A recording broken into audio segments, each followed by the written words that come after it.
something wrong with me, I keep getting in my own way. Pressure is pushing me to cave in and be lonely, but I don't really wanna be content with misery. The apathy that's seeping in is slowly killing me. Cause I don't wanna be here, I don't wanna be stuck doing the same damn thing and never giving a fuck.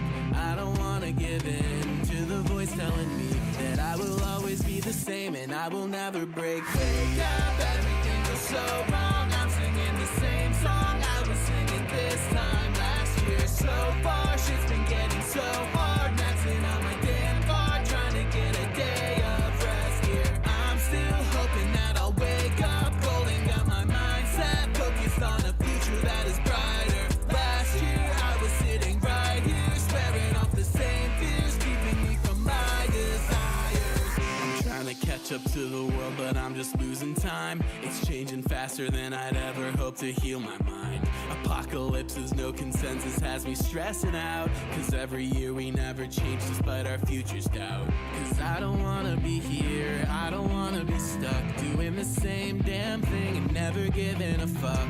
I don't wanna give in to the powers that be. I wanna make a fucking change for something bigger than me. Wake up, everything goes so wrong. I'm singing the same song I was singing this time last year. So far, shit's been getting so hard. Maxing out my damn car, trying to get a day of rest here. I'm still hoping that I'll wake up golden. Got my mindset focused on a future that is brighter. Last year, I was sitting right here, swearing off the same fears, keeping me from my desires. Wake up, everything goes so wrong. I'm singing the same song I was singing this time last year. So far, shit's been getting so hard. Maxing out my damn car, trying to get a day of rest here. I'm still hoping that I'll wake up golden. Got my mindset focused on a future that is brighter. Last year, I was sitting right here, swearing off the same fears, keeping me from my desires. Hello, hello, hello. A little bit different setup today, as you can see. Oh, let me pause my music. Slightly different setup, as you can see. Just doing a little tea time, and then me and ilyBBY are gonna hop on together, and I'm not sure exactly what they're looking to do, but I'm sure it'll be a fun time. Just getting my stuff all situated. I'm so close to actually getting my shit together for a stream for once. Damn, I don't like how that white light looks. Hold on a sec.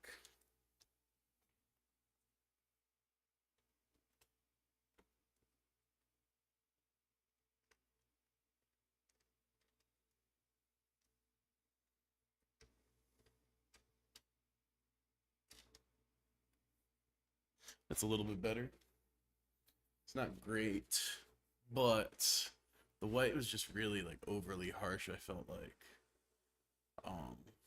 I don't feel like totally redoing my whole lighting setup, but I'll have to figure something out for that for next time around.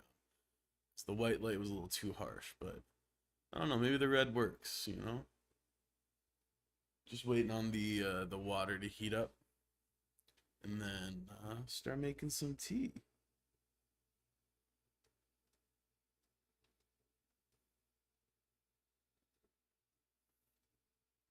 Let's see, what day is it? It's Thursday. Holy shit, y'all. Tomorrow's Friday. You made it through another week, so hell yeah. Congrats T for that. It's very exciting. As you can see, we're gonna be sipping on ye old Demon Slayer once again.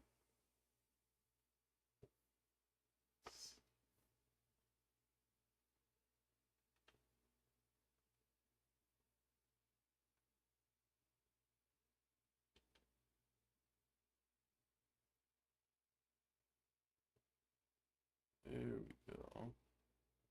Hey, now we're talking. See, ye old Demon Slayer. Get my focus set back to what we're actually focusing on. The T-ware.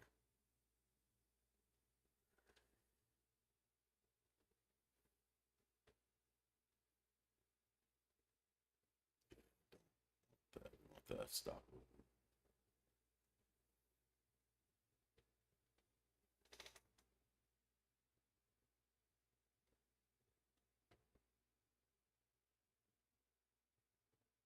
that looks pretty good to me.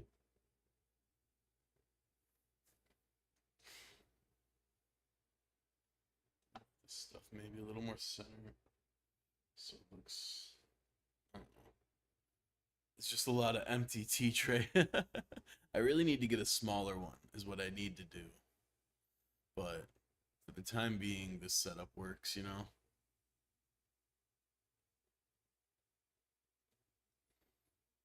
The water is almost heated up. It's been a little while since we've done a tea session on stream, so it's nice to get back to this, slow things down a little bit. Actually, let me see while I wait for this if I can find.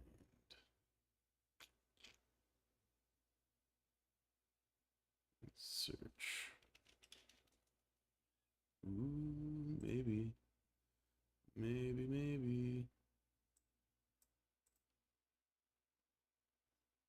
Oh shit, here we go.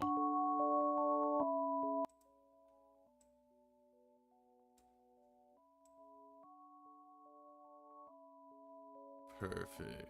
Some cozy tea time vibes.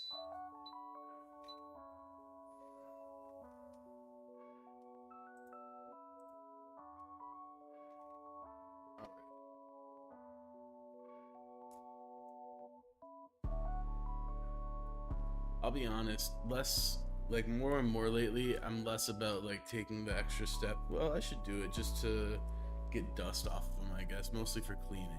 I was about to say, like, I don't think cleaning, like doing the whole rinse with hot water is worth it, but maybe not for the heating it up element, but definitely for the cleanliness, now that I think about it. Just want to keep any dust out of my tea, you know? Sorry, I was fiddling with the little tea coin.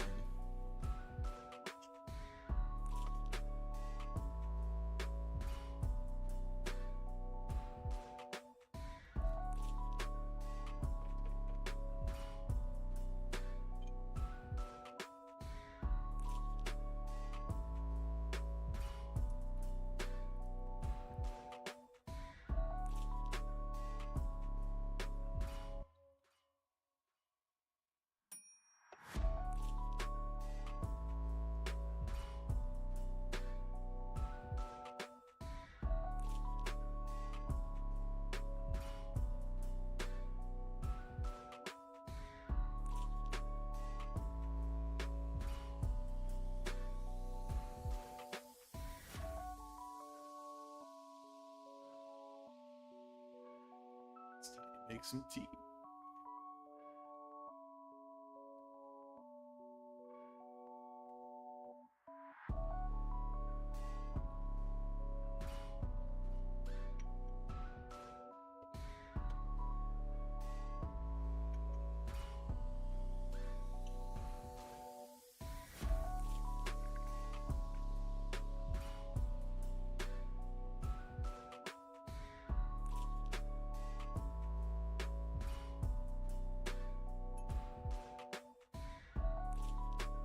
Steep. I do like that you can actually see the tea and like get a sense of the color. It's pretty pale this time, not very like heavily steeped. It'll probably get a little bit more color, but not a ton more. This tea tends to be on the thin side. Holy shit, this music got loud.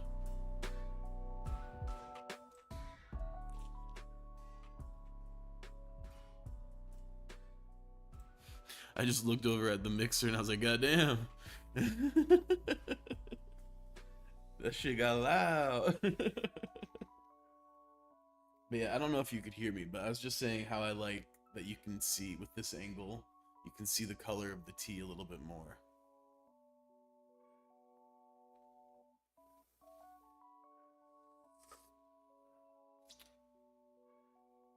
It's hot as fuck.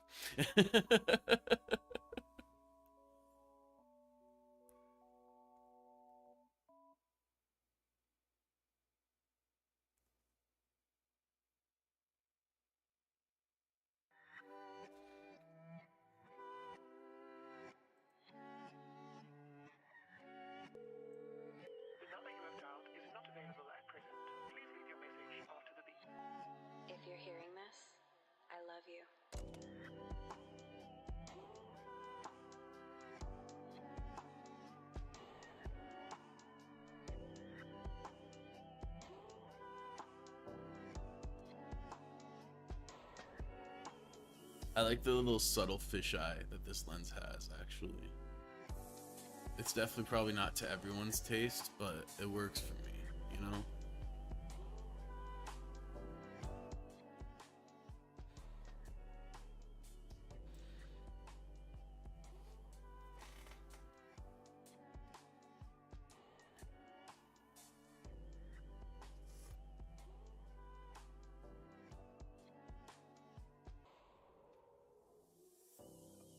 Pop open my Discord, make sure I don't miss ilyBBY when they're ready.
Got a fucking fruit fly that is all up in my face right now. God damn. Like, why do they always go for the fucking eyes? Go away. Sorry. I'm so sick of these fucking fruit flies.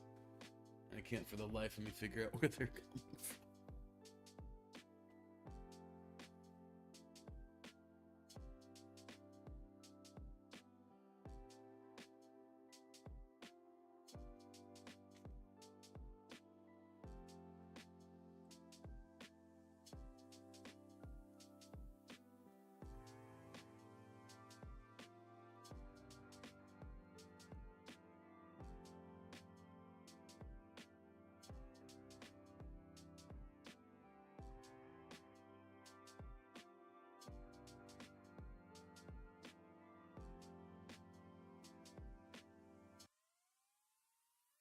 Yeah, you could definitely see this tea has gotten more of that color in it. And yeah, it definitely tastes that way as well.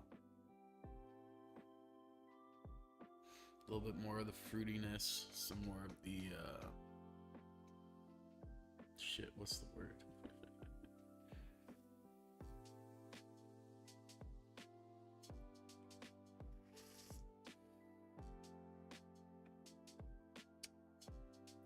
It's not bitterness, but it's that drying feeling in your mouth. Damn. I think it starts with an A, but I'm totally blanking on it.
I'll be right back, and then we'll do the next steep.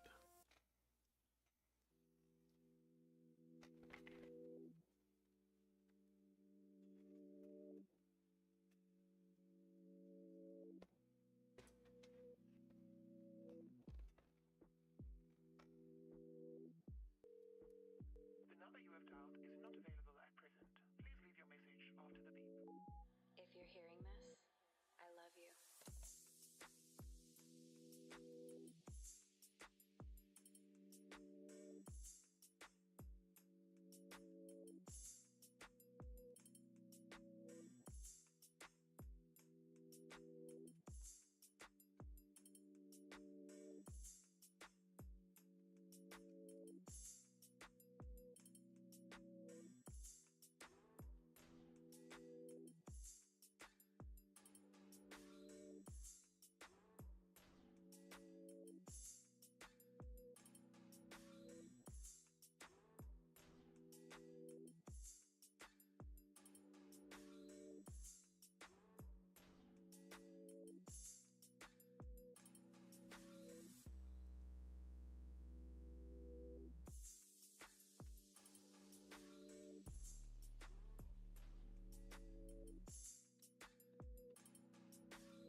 After all that time fucking around getting my lighting and shit set up, ilyBBY is ready, so we're gonna switch up our setup anyway. So let me cut this light. Damn, that softbox definitely made a big difference. Good to know.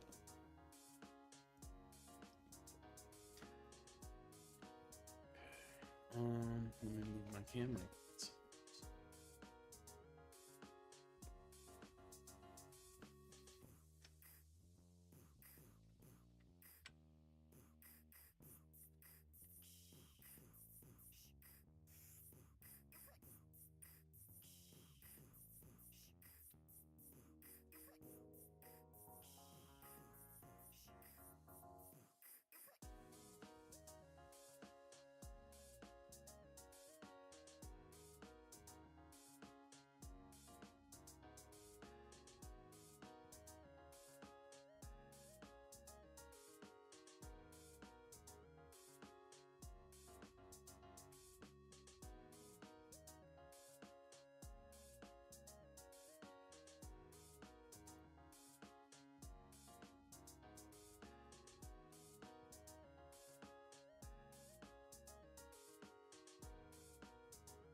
Sec, just getting things situated.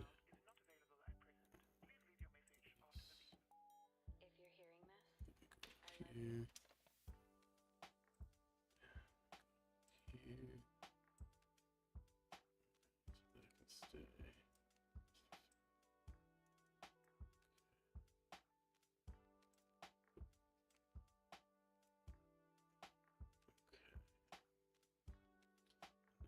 We'll back up Streamlabs. Not Streamlabs. I haven't used Streamlabs in months. Stream Elements. Alright, this looks fine. So now I'm just waiting on ilyBBY. Cool.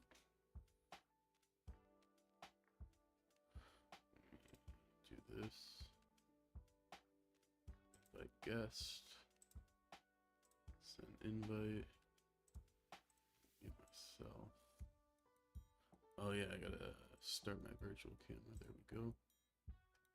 Okay. We are ready.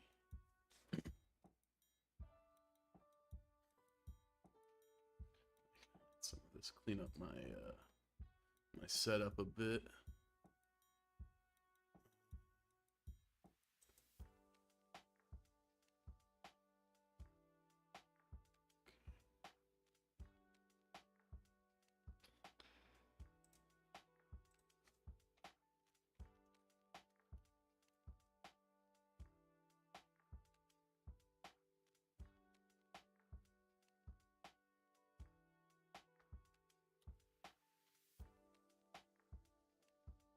Waiting on ilyBBY.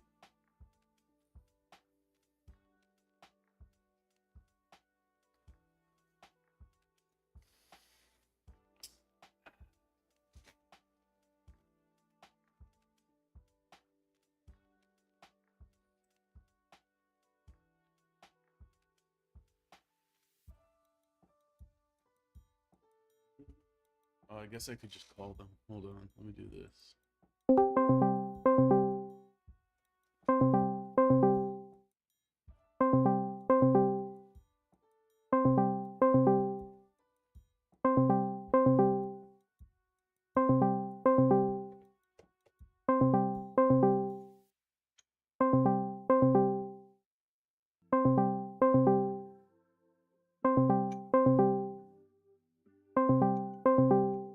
The number you have dialed is not available at present.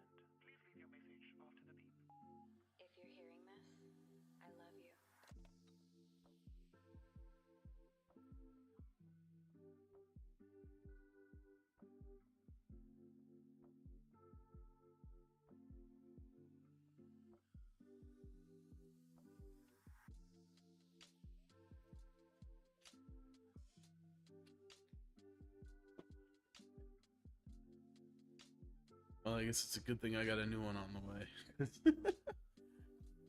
that didn't actually hurt anything. But yeah, the stupid phone. I say stupid, but it's lasted me many a year, so I really can't talk too much shit on it, you know? Got this thing when it was old as fuck, and it's lasted me this long.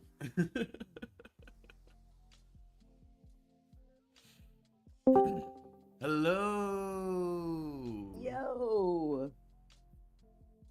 Alrighty. Hey. Hey, how's it going? It's good. Excellent. Excellent. Today on Thursdays are my like treat days. So I treat myself on Thursdays Mm-hmm. because our local coffee shop, they ran this promotion during the summer Yeah. where if you like buy into their club, Mm-hmm. right? Like you pay $50. Yeah. Every Thursday, your latte is only $6, no matter any extras you put in. Or Okay. sorry, it's $3. Oh, shit. Your latte is $3, no matter if you use almond milk, an extra shot, it doesn't matter. That's a good ass deal. Right? So I was like, hell yeah, I'm doing that. What the fuck? So every Thursday, I get my wife and I a special coffee for $6 total. That's Well, dope. and then I pay, obviously, I tip my barista, must, as a For sure. must. For sure. For sure. But, it's definitely the special day for me today because it's like a double treat Mhm. because the barista today was like, oh, so like I have this extra shot here. Do you want it in your drink? And I had already said put an extra shot in there. Yeah. So I had 4 shots instead of 3 shots for my special Thursday Damn. drink. So you So are I'm zooming. I'm fucking lit right now, bro. I am so fucking lit right now. It That's is. what's up. Yep, it's exactly what's up. Wow, I just started streaming too. Everything's all fucking taken care of. I feel like that was the most seamless connect we've had. Mm-hmm. I think maybe when I connect with a co-streamer, I'm gonna start off my hello with a little anecdote, Yeah. a little bullshit, so I can get my stuff locked in. Hell yeah. It's all Let's about like go. you got to figure out your groove, right? And it's all the process of just doing it over and over again until you get it locked in. Yup. I'm so locked in today. 4 Mm-hmm. shots, let's go. And you're Hell sipping tea yeah. over there. You know it. You know it. Oh my gosh, we're raging. This episode Yeah. is queer rage, but like liquid infused queer rage. Fuck It's an yes. event. That would honestly Wow. be a badass like energy drink. It's like something like along the lines of ilyBBY or like um something that's not like Monster, like that's not a chemical drink, but you know, like call it queer rage. Just so good. Yeah. I'm here for it. I like recently posted about queer rage. I was like, this year I'm centering queer rage as much as I'm centering queer joy Mm. because queer rage will help me move a fucking mountain. I don't Mm. care what anybody has to say. That shit is important. For sure, for sure. At least for me this year, my queer rage is like so. I'm an eternal flame, baby. I think that that kind of touches on the whole paradox of tolerance in a way that like queer rage is the reaction. It's one of the reactions, I should say, when you reach that precipice of tolerance where like you have to draw the line somewhere and you have to do something to draw the line. Like I think a lot of liberals like to act as if you can just like espouse positive ideologies and it's going to miraculously make the world a safe place for marginalized people, and that's just not reality. LOL. Like you got to rage against the machine to stop it. You can't just politely ask. Absolutely. I seen a liberal recently be like, the the path to change in the world is listening. And I was like, fam, I feel like a lot of us have been listening. Like, listening is not enough. Like, at least for me, cool. Like, I do advocate for listening, right? Mhm. Listening is important as well. Like, it is an important piece, but it is the first baby step. It is the babiest of smallest steps. It is crucial to look beyond listening when Mhm. it comes to discussing change. Definitely. But also, what's up, Belle? I see you. How's it going? Oh Belle's yeah, in the let me do chat the over shared chat. here. Where do I do that? Start Our sharing is chat. our It is There we unified go. now. We're in a unified chat. Let's go. How are you both? Okay, I will go first. I Sure. had 4 shots of espresso today, and I also ate like lunch just about 5 minutes ago, so I'm fueled up. I'm fucking ready. Hell yeah. I don't know what I'm ready for, but I'm ready. I might honestly be ready for bed. Hey, sometimes that's all you need, you know? Yo, yo. How about you, sweets? How are you today? um, Honestly, I woke up not feeling so hot. You know, I woke up mid existential crisis today, and we pushing through it. You know, we are just trucking along. Oh my God, I'm so happy to be here. Yeah, yeah. I'm super here with you during your existential crisis. If you need support, I got you, fam. Appreciate it, friend. Yeah, Not to honestly, like, yeah, no, I was like, I'm gonna just hop on. I'm chilling with my homie on stream today. That's exactly what I need is some time with the friends, you know? Because hell yeah. that self doubt gets in your head, and then suddenly you don't want to do anything, and that ain't it. Yeah, That stagnation is only so gonna make shit fair. worse. So yeah, Sometimes it's okay to listen to your body and do nothing, but absolutely. also, we're here. Oh, also, I was gonna say not to offer up Belle as well, but like Belle is here for you too. Yeah. I am here. Belle is here. There may be another person here. Yeah. Shout outs. I understand though, like struggling with existential crises and just needing to Mhm. hang out with a friend. Even if you don't talk about the existential crises, Yeah. sometimes it's just like better. Yeah, for sure.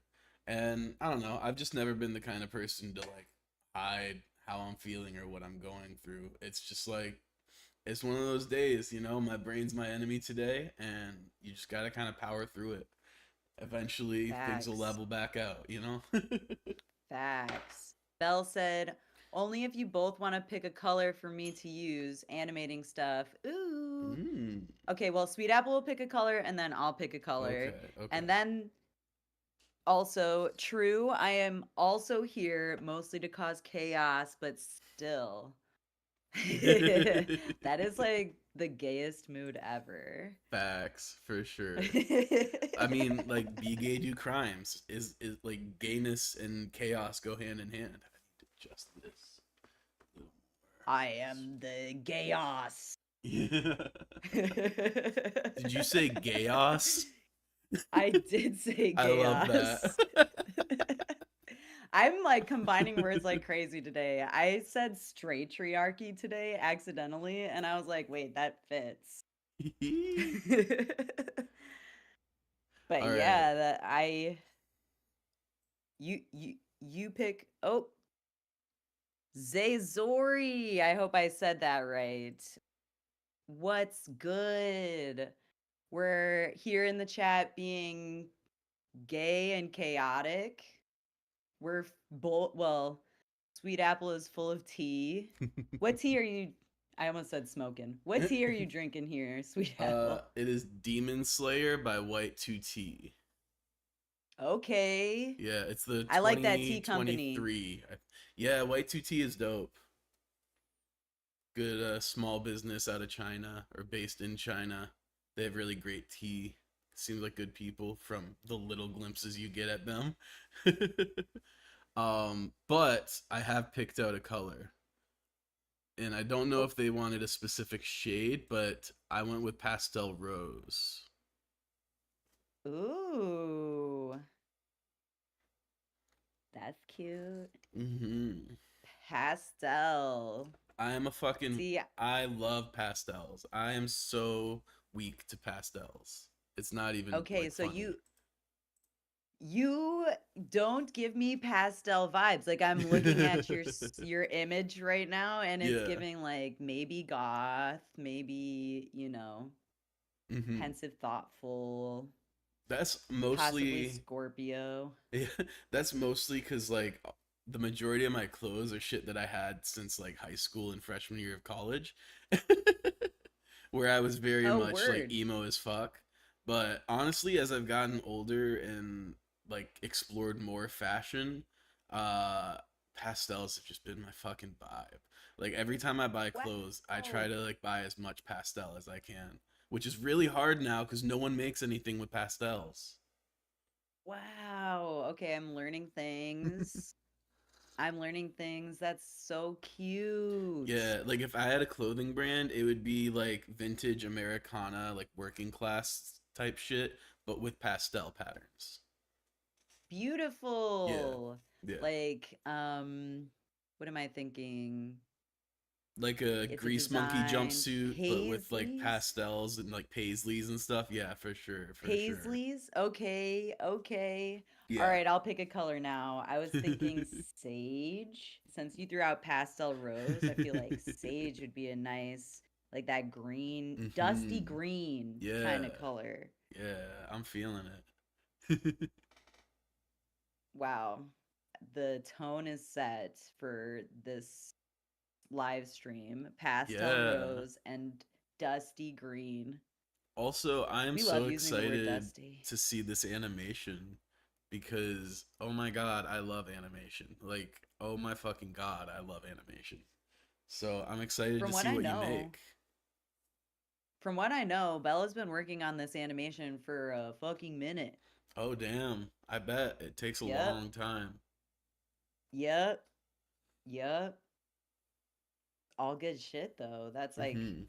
it and yeah, animation is one of the more I feel like labor intensive art forms that you could choose within the digital landscape. For sure. I think that's why a lot of like AI slop zeroed in on animation so fast is cuz that is the one place where people are so hungry for more content, but it's so labor intensive that business bros think like, "Oh, well, we can get into the gap there." And shit, maybe in a few years after a couple labor strikes, we'll get to that point where it's a tool that helps artists create animation faster. But the direction it's going currently is bad. So terrifying, absolutely horrifying. Yeah, like if you want to feel bad about yourself, just watch those fucking fake influencer videos and realize that like that's definitely the direction the market is going. Now there may be, turmoil and pushback against it, but not until we get there first. And Jesus Christ, what a nightmare reality that's going to be. There is so much. Oh my gosh. I don't know if I want to get into this right now. Obviously, like you and I can like really, you know, we could talk about this shit forever. Oh my Yeah. god. But oh, Belle just said the animation I've been posting in the server is done. What I'm working on now is a visual extension almost from the perspective of the album. Ooh, okay. I'll have to Ooh. check that out later then. What is it in the shameless self promo section of the server or where can I find it easiest? Yeah, where did you drop that animation that you did or cuz I don't remember you sharing it. I know I would have watched it Mm. if you dropped it all or like if you linked us to it. But also that's really meta. That's making me want to go, "Whoa!"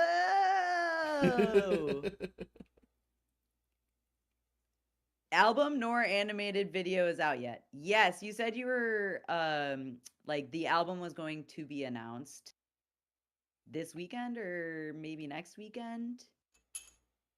Mm. And or you said the album was going to be announced then. And I'm assuming you're dropping the animated video with the album. Maybe I'm makes wrong in sense. assuming that, but pretty cool that you're Yeah. an animator. It's very cool. That's a Pretty skill that cool. I've honestly, I'm hoping now that I'm on meds, I'll actually be able to like buckle down and pick that up, because that I've wanted to do animation for so long. I love animation. Oh my gosh. Belle says animated video comes out in July as a part of the Reboot mixtape, which isn't the album, but it works as a concept release. It's hard to explain in text. I can That's imagine. fair. Yeah, yeah. No need to disclose your entire artist statement. Mm-mm. But we would Um definitely love to maybe even react to it here on our stream when it comes out. Hype it up for you, oh, maybe. Tell people to I will also super watch. react. Yeah, yeah. Because I'm I will dying to see react as this. It's so fuck. cool. Yup. Would Would love to see love it. to Happy to see do that. it. Yeah. Happy Hell to yeah. support one another, you know? Oh That's my what this whole gosh. community's about. You put so much work into that mixtape. I remember you for like months saying that was your account in the accountability buddy channel. For months you were saying you were working on it. So Mm. I am definitely excited to see the fruits of your labor. And that was just the album.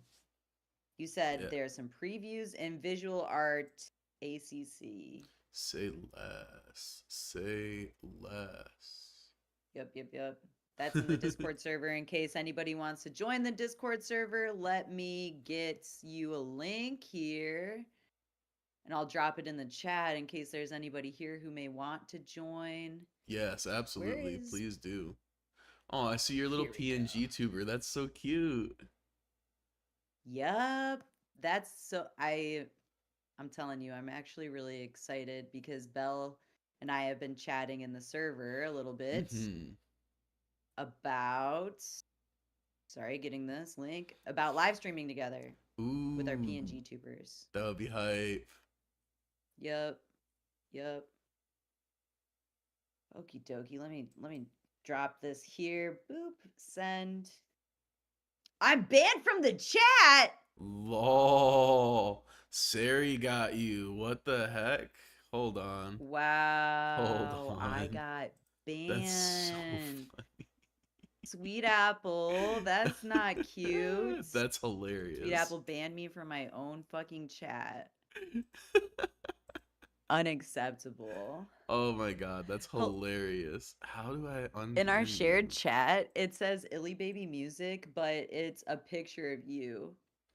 Lol. Oh, maybe because you sent it in my chat versus yours? I'm not I sure mean, I because sent it. it shows I who sent it. they're coming from. Usually that's what the image is. Well, I sent it in our shared chat on Twitch. Weird. Oh, Like the moderation. Twitch stream collab stream channel. That's where I sent it, thinking to myself that's the best place to send it. Naturally. Wow, that's so funny. Actions. Unban. You're free. Yay! Oh my gosh, it's lit. That's so fucking funny. Oh my Belle god. said, yeah, well, I made the mistake making the release date only 2 months after I decided to come back. So I spent months of recording footage and stuff ready for the release because I'm over the top and like to tell a massive visual story with every release. That's so dope. That's super dope. I was just saying to Sweet Apple, or in my head before we kind of jumped from the topic because you were talking about fashion, I was about to say I would love to see some more visual content for Sweet Apple. Like, even if it's just a picture of you here and there. I just want to see Sweet Apple. Yeah. I think my issue with making more content like that, honestly, is that I can never trust anyone to be behind the camera. Like, I'm such a control freak. Like, it's not even a matter of me being uncomfortable. Then I have to, like, set timers and everything. I don't know. I just feel like the kind of visual content I want to make involves me mostly behind the camera. That's fair. Yeah, because I want it all shot like a very specific way. And I want to do like specific movements and framing and like focus pulls and stuff like that. And I can't do any of that if I'm in front of it. Dang, you're a artist. Nah, I'm just like hella snooty. Oh, oh no. Well, it's fine. Yeah.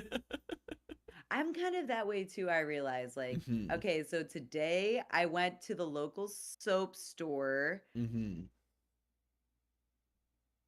Oh, Belle said, on to my least favorite thing to draw, lightning. I never Mm. drawn even like a pickle. So I can't imagine drawing lightning. Visual art's hard. Mhm. But anyway, today, after I got my 4 shots of espresso, I went to the local soap store. Ooh. And the local soap lady, she has purple hair Mm. and she was selling tarot cards. I was Yeah. like, is she one of us? What's up? Like, is Mhm. this a queer out here? Maybe. Anyway, I don't know. I am not sure. Everyone's queer until they prove otherwise. Right, right. That being said, while we were there, I was like, "Oh, you're like a soap sommelier." And she was like, "Oh my god, I love that so much. I'm going to put that on my Instagram account." I was Hells like, "Yeah, yeah. girl, that's a bio right there." Yeah, for sure. And she was like, "Yeah, I have a YouTube channel and everything." I was like, "What? She's got a YouTube channel? That's crazy." Mhm. So then I navigated to her YouTube channel. She's got 2,000 followers. She's been posting videos for 4 years. Damn. She doesn't use thumbnails. And she gets like 300, 400 views per video. Mhm. And her videos are super low production. Like, she's using just her phone Yeah, and like just the mic from her phone or whatever. sure. But I was sharing this in the imaginary friends. One of the imaginary friends was like, "Do you think her videos are clean?" And I was like, not by my standards, but now that I'm looking at it, I see how being too much of a perfectionist about this may be limiting me from like potentially growing Mhm. and releasing work that I may not be like that may not be up to my standard or whatever, but I see how like my perfectionism could hold me back from some of this type of success. Right. And he was like, "So you're saying her video needs more soap?" And I was like, "I hate you for that dad joke." Because he asked if the video was clean. And I was like, "Yo, I'm done." Anyway, Soap Lady really inspired me today in terms Mhm. of consistency and it not having to be perfect to Yeah. like engage with it. So I'm trying to be more like Soap Lady as of this afternoon because I also was like snooty about making YouTube videos. Mhm. Kind of realized that about myself Mhm. because from our last check-in on Monday, I'm making a video about my bullet journal. Oh hell yeah. And I'm a fucking snooty little turd about it, I realize. I'm so snooty about it. Yeah. I don't know how to fix it. I'm trying to just care less, but like, how Yeah. do you care less? Right, right. Yeah, I have no idea. I that's my thing is like I think about concepts all the time, but then I always get stuck on the minutia because I like if I can't execute it the way that I visualize, then I just lose all interest altogether. And so it's a bit of a balancing act, I feel like, because you need to have enough challenges that make it inherently interesting while still staying within the boundaries of what resources you have at your disposal. And that can be hard. Like that can be really hard sometimes. It's so hard. Mm-hmm. I want to make cinematic magic, and I have an iPhone and a ring light. Like, let's go. Yeah. But I will say good writing will go very far. Mm-hmm. Like, good writing will take you so far, even Yeah, if your production absolutely. is low. And a thumbnail and a title will fucking change your life. Like, I feel like if she just did a little bit more clickbaity thumbnails and Mm-hmm. titles, she would get a lot of views. I was saying in the server that I'm gonna sneak in there and give her some free thumbnails and like some title examples Yeah. and just like try to strike up a conversation because I'm looking for friends Mm-hmm. to make videos with. I don't care if you're in your 60s. Yeah. Like, I just want a friend to that's local that may be interested in filming Yeah, and doing fun things. I think for me, and I've mentioned this to you before, I think off stream, but the ideal kind of content that I would make would be something kind of like Sugar Pine 7, where it's just a group of friends doing like they go through their day, but then in the midst of just normal stuff they do, they start weaving like a story with little bits and sketches through like improv comedy, and they build a lore within the context of the videos, which are ultimately just vlogs but simultaneously improv sketches, you know, like that would be the kind of stuff I want to do. That's dope. Yeah. I love that stuff. I love that Yeah, stuff too. A I just need lot of that is friends that good are writing. IRL. Bro, I know. God. I was just saying, I think a lot of that is good writing too. Mm-hmm. You know, it's like, it's almost like stream of consciousness and Mm-hmm. also like day in the life content, but Yeah, then it just takes it a step further. exactly. And I think part of it is having a group of people who just naturally have that rapport, and then the writing comes in after the fact, which is a little non-traditional, I feel like. But I feel like the way they shoot that stuff is they go through their day, they just riff like they always do, and then whoever is like the arbiter of the tone in Sugar Pine 7 is Steven Suptic, but whoever is the one that controls the tone then goes through in the editing process and narrates and builds the story out from that point. Very interesting. Mm-hmm. Bella says, I'm I so should glad I purposely made the art style for this very crayon art style, for lack of a better description. Ooh. First strike down onto the funky magic bit.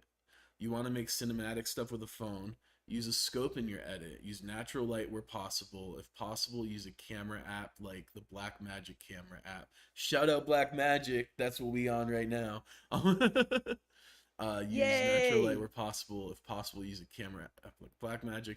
And most importantly, use things like match cuts and cross cuts in your edits. Yeah, for sure. I think lighting is a huge part of it, and I think color correction is a huge part of getting your like a cinematic look. Um, Personally, I go for like the cinematic look through my lens choice. Like all my lenses are either vintage Japanese lenses that are radioactive, and that adds like a unique quality to them. Like if I pull up this lens right here, if you can, I don't know if you can really, yeah, you can kind of see that like orange hue that the lens has. So that's Yep, I actually see it. because of the radiation. And I feel like vintage lenses just add character. Like they it's flaws, but they're the flaws that you want, that they characterize your look. But that's hard to do with a phone. But it is relatively cheap if you have a camera that can take lenses. Like I use, like, other than the vintage Japanese, it's all USSR lenses. Like this is a USSR lens that we're on right now. And I got it for like $40. Nice. Yeah. Sweet Apple's super into the like art of capture, I would Yeah. say. Is the magic getting radiation poisoning? Luckily, no. It's like it's a very, very minute amount. I wouldn't like leave the lens on it 24/7. Like this USSR lens, I just leave on at all times. It's kind of my go-to lens. But It's a Mir 11, by the way, MIR 11. But for like just regular use, like if you're shooting a scene and you have it on for a couple hours, it's not gonna hurt the sensor or anything. But I definitely wouldn't risk it by leaving it on 24/7 because there's a chance that eventually something might happen. That's funny. Yeah. The things we do for our art. Absolutely. Yeah, I mean, this lens, it's radioactive, but like no more radioactive than a banana. So like, you know. I had one of those today. Oh shit, Not you're the as lens. radioactive as my lens. Dang. I am. I'm cute for that. Yeah. You got a certain glow to you. What can I say? I'm cute for that. I shoot on film and a DSLR for story videos. Ooh, I mean, if you want that filmic look, it's hard to fake it, or it's hard to beat the real thing. You could definitely fake it, which is partly why I use like vintage lenses, and then I'll go through and I add a noise pattern over the footage, which gives it that kind of film grain look. Very nice. Yeah. I film on my iPhone. I have default settings usually. I learned about 3-point lighting maybe and key lighting. Mm-hmm. And I can light my desk scene. Hell yeah. Like if I'm shooting a talking head video. Mm-hmm. And I can replicate other things that I see, but not like exactly, you know. I can replicate it, but it's not like, oh, that's exactly what they did to achieve this. It's like, oh, that's like a, you know, that's like a knockoff. Mm-hmm. Clearly. Yeah. You know what's really good for learning how like to recreate looks? And this is genuinely where I learned a lot of what I know is the cinematography subreddit. People will regularly post on there and be like, "How do I create this look?" And then you'll get in the comments just very detailed descriptions of what they did, you know, lighting, framing, what lenses, etc. And you just see it over and over again and you start to like build that knowledge base of like, oh, that looks like this because X, Y, and Z. And over time you Very just kind of fire. internalize that. So definitely Yep. recommend following that subreddit. Yeah, very I true. learned I about needed... Oh, sorry, go ahead. Sorry. I was just reading I chat. Oh, what did chat say? I Yeah, missed very it. true. I needed a VHS look for some of this next release, so I just ran through my old VHS. Yeah, that's another great way to add grain, like Nice. real grain. If you have a VHS laying around. That's cool. Mm-hmm. Need to go to my local Goodwill and get a VHS. Yeah, I want to get like 5 CRTVs and build like a tower out of them, but those suckers got expensive fast. They're so cool. They are. Those things are so cool. Yeah. I used to have one and it used to like pop Mm-hmm. in my house. Like the tubes inside were fucked up. Oh boy. And it used to pop like a snap. Yeah. And it was, if you were too close to it, it would shock you. Yeah. The screen especially would like build up static. Yep. Yeah. Yes. And then for mine, it would snap, like it would pop. Oh wow. And it would hurt so bad if you were really close. It was Yeah. like getting electrocuted as fuck. Yeah. Probably really close to starting a fire. Maybe those old CRTVs, especially like the really old ones, were kind of sketchy, but they're really fucking cool. They're so cool.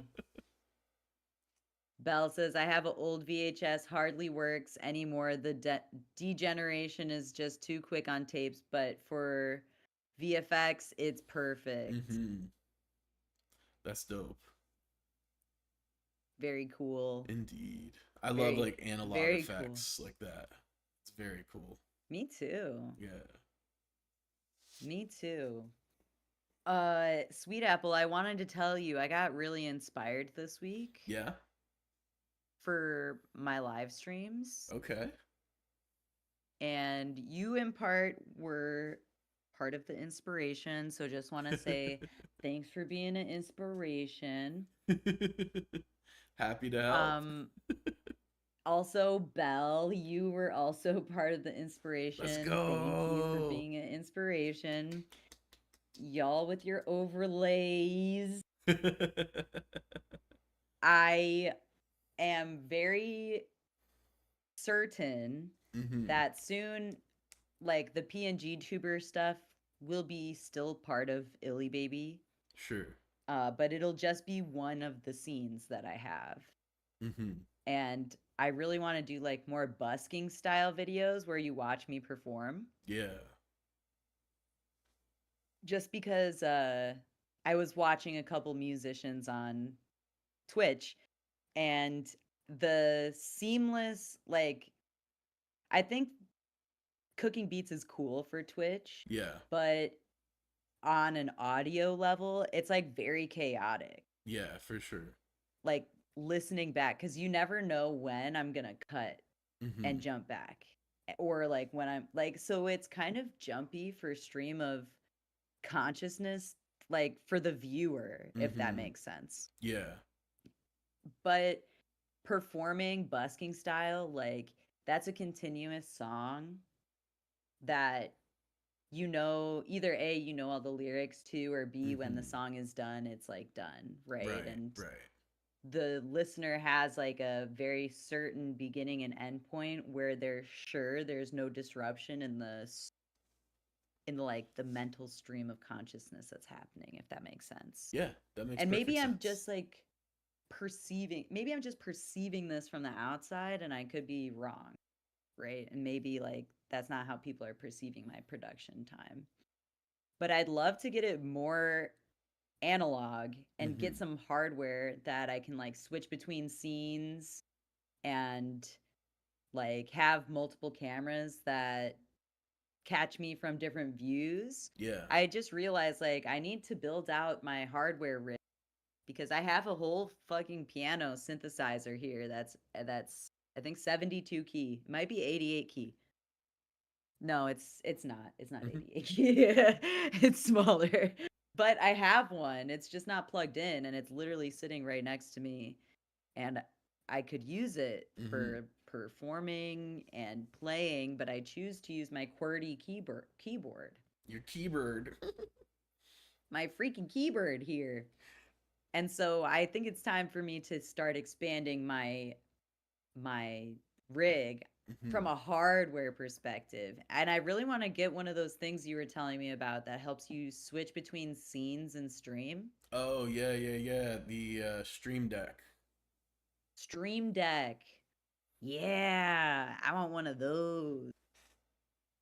Oh, Definitely. Belle says, yes, I also produce in hybrid analog, so partial digital and part cassette and analog tape processing and recording because it has such a nice sound. Facts.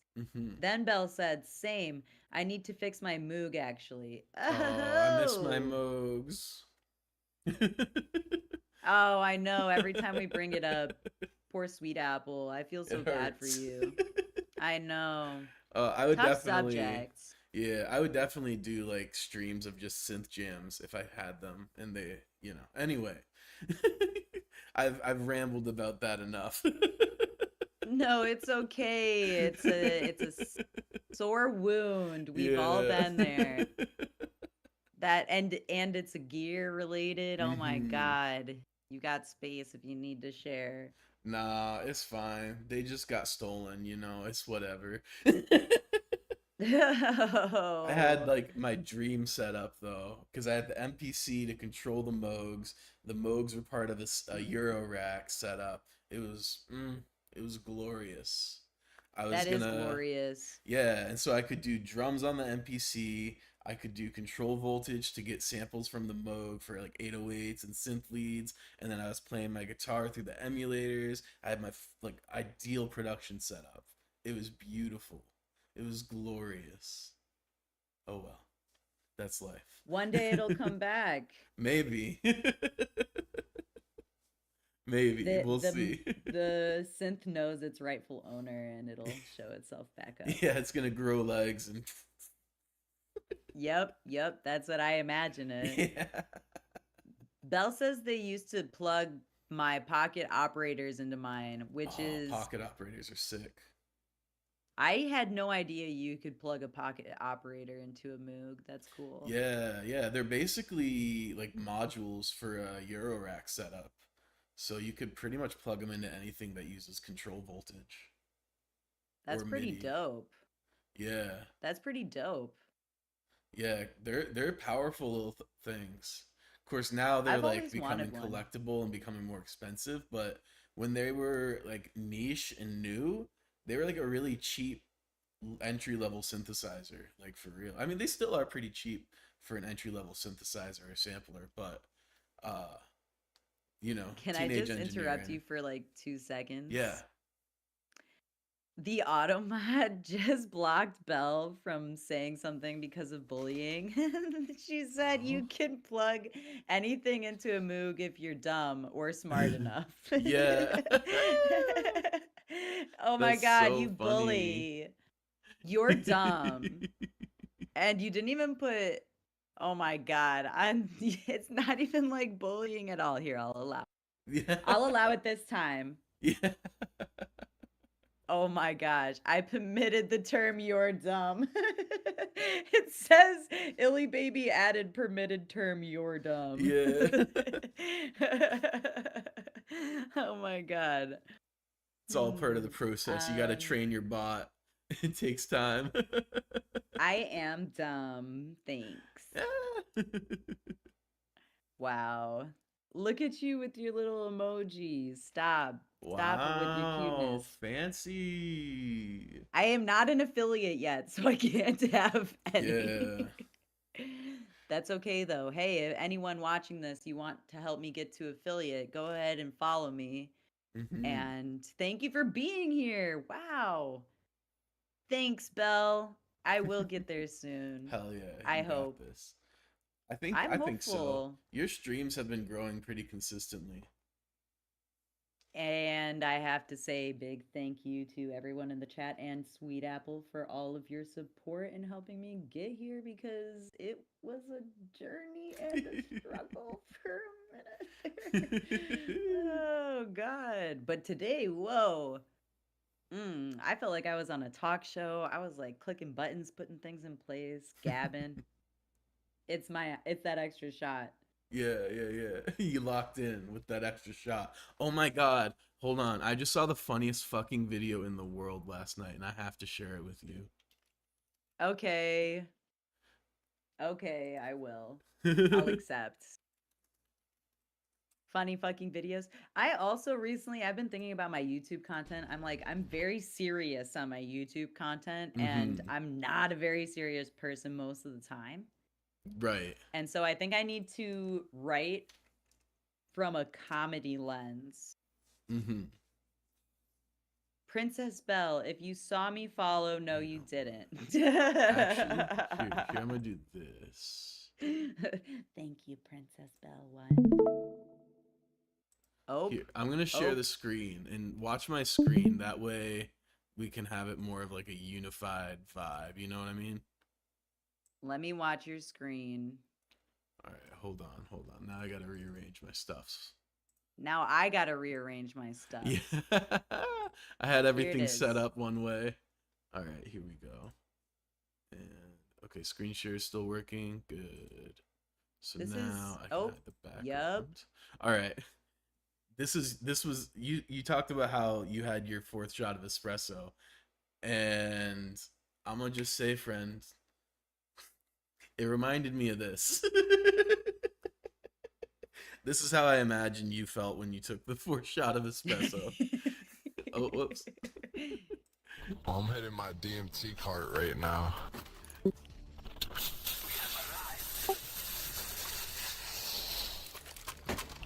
Hold up, nigga. I'm hitting it not enough to break through though. I'm gonna take one too, bro. Oh my god. Oh, thank you, Bell. Appreciate the compliment on the setup. Oh my god. Whoa, I need that. Oh my god. Jesus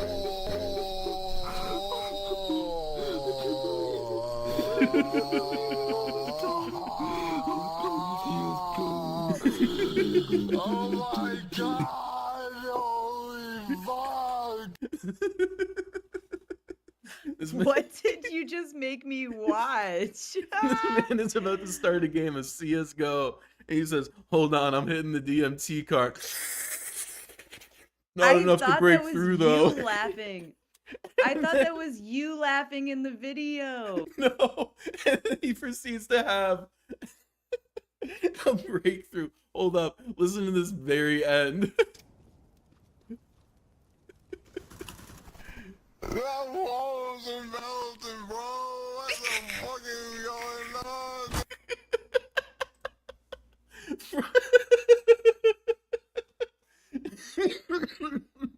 on? Man said the walls are melting, bro.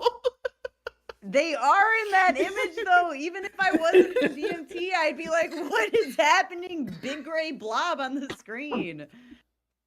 Oh man. Oh my god. So DMT and gaming do not mix. Oh my god. I'm crying. Yeah. Okay, hold on. Let me take a 5th shot of espresso so I can break through. Yeah. Oh my god. Damn. Wow, the fact that you found that video. Oh, that's you should see. Like, I watch the weirdest shit. Like, do you know what Plum Corp is?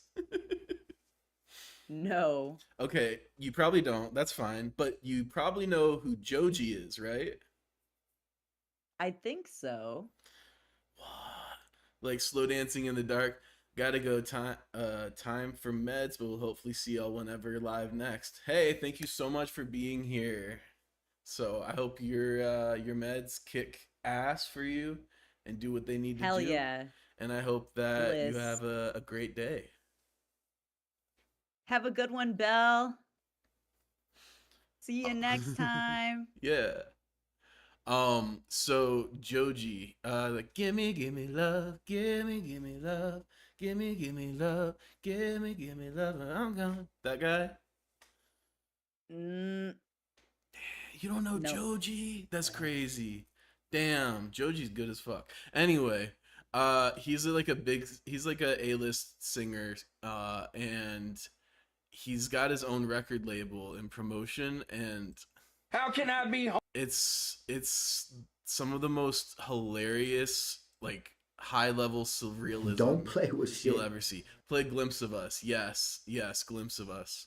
Let me pull up Glimpse of Us, and then I want to show you what he's doing from a marketing standpoint, because I've been thinking about this, like, unironically a lot, and I feel like surrealism is the new wave for marketing.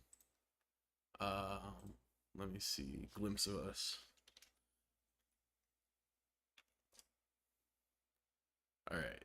Are you still on my screen share? Yep. Cool.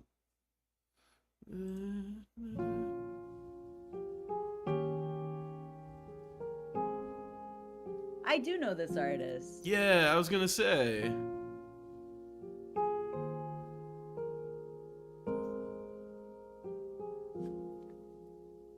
She'd take the world off my shoulders if it was ever hard to move.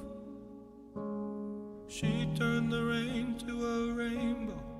But yeah, he makes like this sad ass, vibey ass music. The production is always fucking immaculate. But anyway, let's see. If we go here. Yes. trapping out the trap? Ah, trapping out the trap. Ah, I'm flipping out the strap. Ah, I'm flipping out the strap. Ah, I'm flipping out the strap. Ah, I'm flipping out the strap. Ah, I'm thugging a thug. Ah, I'm thugging a thug, thugging a gun, I'm thugging a gun. And so it goes from that to 6 minutes of this. She keeps a Glock in her bag. She thinks she's me or some. VVS rocks with the cab. She thinks it's me or some. Drop your location. She thinks she's me or some. Put on my chains. She thinks it's me or some.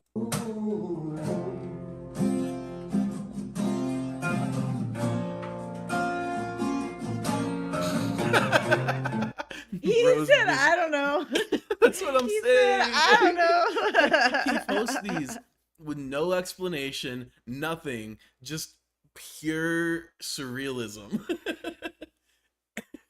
And this is his whole, like, this is his label's whole brand. It's just nothing but I'm moving videos like different. this. Shit ain't nothing to me, man. I'm a dog. I'm biting the fart bubbles into bath. We smoking symbiotes. Smoking that Whoopi Goldberg South Egyptian Fur Burger Deluxe Mega Million Scratcher Skunk Bubba Kush. We smoking dung beetle.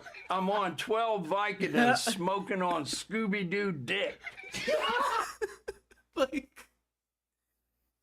I have no idea what it is, what it means, I am but it has 6 speechless. million views.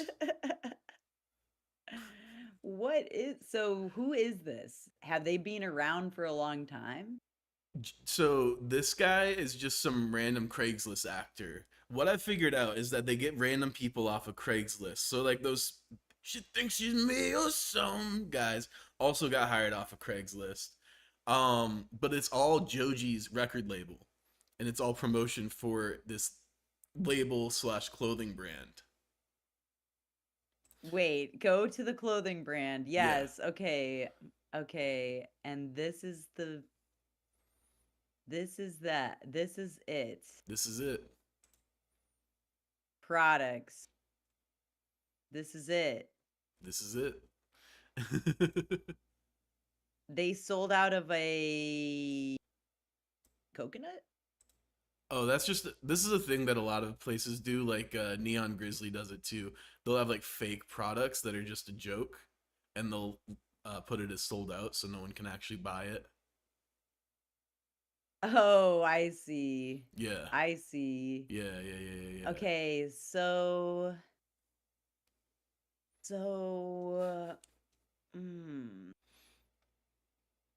I am processing. I can tell. See, here we go. The Dracula Flow T.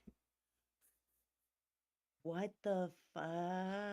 Yeah. And this is all in promotion of Joji's label. Yeah, I'm not entirely sure how it ties to Joji beyond him owning it. But this is Joji's label. Yeah. It has almost a completely different vibe than their music. Do you know Joji's origin? No. Oh. I'm not going to show it. But he's famous for videos such as Hair Cake, where he and his friends shave the hair off their bodies and then add it to the cake batter and then bake a cake and then eat it and proceed to vomit all over each other. That's where Joji got his start. If you ever heard of Filthy Frank. No. Oh my God. I feel like I'm missing a big part of the internet right here. That's a huge piece of like early YouTube lore. That's crazy. We're not about to watch Hair Cake. And a lot of it is like that edgelord kind of comedy, but let me see it. Let me see if there's like a video to pick that we could maybe we can yeah. Oh, we'll watch the ilyBBY video. Not sure. Okay, can you still see? I can't remember. Yes. Okay, cool. This is Joji, like OG. ようこそ皆さん。ようこそ。フィルシー・フランクショーへ。今日はすごい面白いものを教えてやるよ。俺のクローゼットの中にユダヤ人が2人いるんだ。両方とも死んでる。Konnichiwa, you magnificent bastards! I got a joke for you. Fucking weeaboos go to Japan and be like, where are the subtitles? Now today I want to talk about an issue that affects us on a global scale. Weeaboos. For those of you who don't know what a weeaboo is, a non-Japanese person who basically denounces... Let's, like, for context, this is so old that weeaboo was not the, like, reclaimed term it is now, where it just means you like anime. It was very much like a derogatory back then. their own culture and calls themselves Japanese. They try to learn Japanese through the anime they watch and usually end up pronouncing it wrong and looking like a complete idiot. Keep in mind that a non-Japanese person can like the culture, watch anime, speak the language, and respect the culture, while still keeping in touch with their own, which keeps them from being a weeaboo. Here we go. Weeaboos basically disrespect the culture and make complete asses of themselves. I feel you guys. My favorite animes consist of Toy Story, Cory in the House, Hell yeah. Airplane Instruction Cory in the House is a based anime. videos from the 80s, Oh my you know, gosh. Seinfeld. You know, we all like the same shit. I get it. I'm an anime fan. On the trains. Nobody practices jutsus in the corner, and nobody talks like this.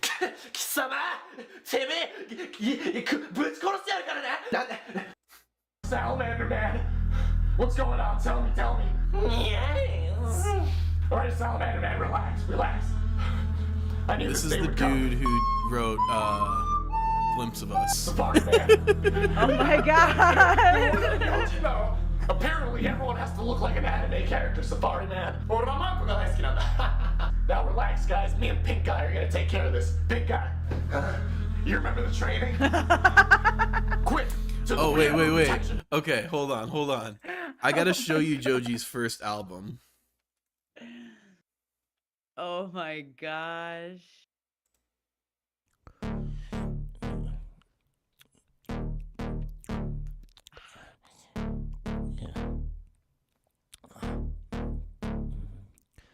Let me lick that pussy, let me lick that pussy, let me lick that pussy, let me lick that pussy, let me lick that little tiny pussy that like the Seriously? Honestly, the fact that Joji was able to rebrand after all of this is the single greatest A pivot. miracle? Like, A that is- miracle? Yes, like that is the greatest pivot of anyone's career ever. Like What? Bro literally went Yeah, from well- let me lick that pussy, let me lick that pussy to fucking Glimpse of Us to fucking slow dancing in the dark.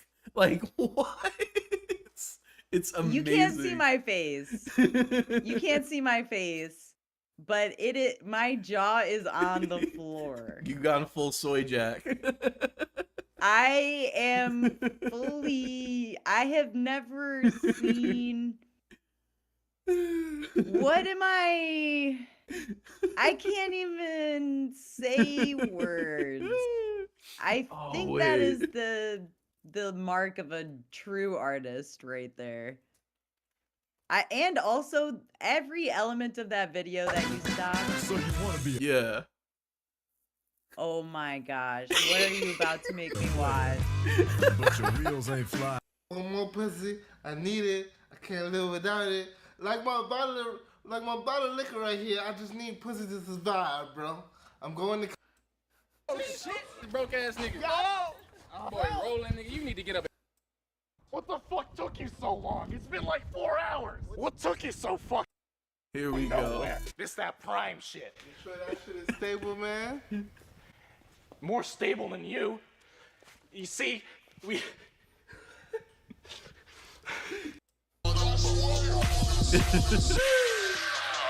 So you ready to take this bad boy for a spin? Yeah, man, but what the fuck? I can't reach the pedals or anything, man. How am I supposed to drive? This ain't safe, bro.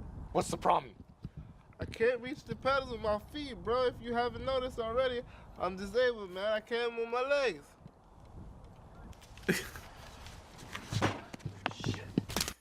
So yeah, and this is like the tamer content, mind you, because Hair Cake exists, and there's sequels to 8 that. years ago. Yes, like, bro, literally went from this to Gimme Love. So like, this stuff, this I'm plum nice corp with it. is a return to form, if anything. My money long, my pockets deep. No pocket watching in these parts. We straight.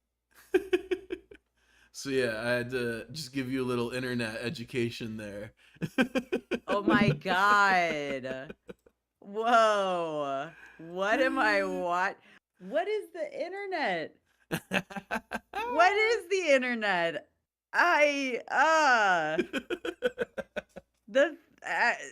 Oh my gosh, as a mobility aid user myself.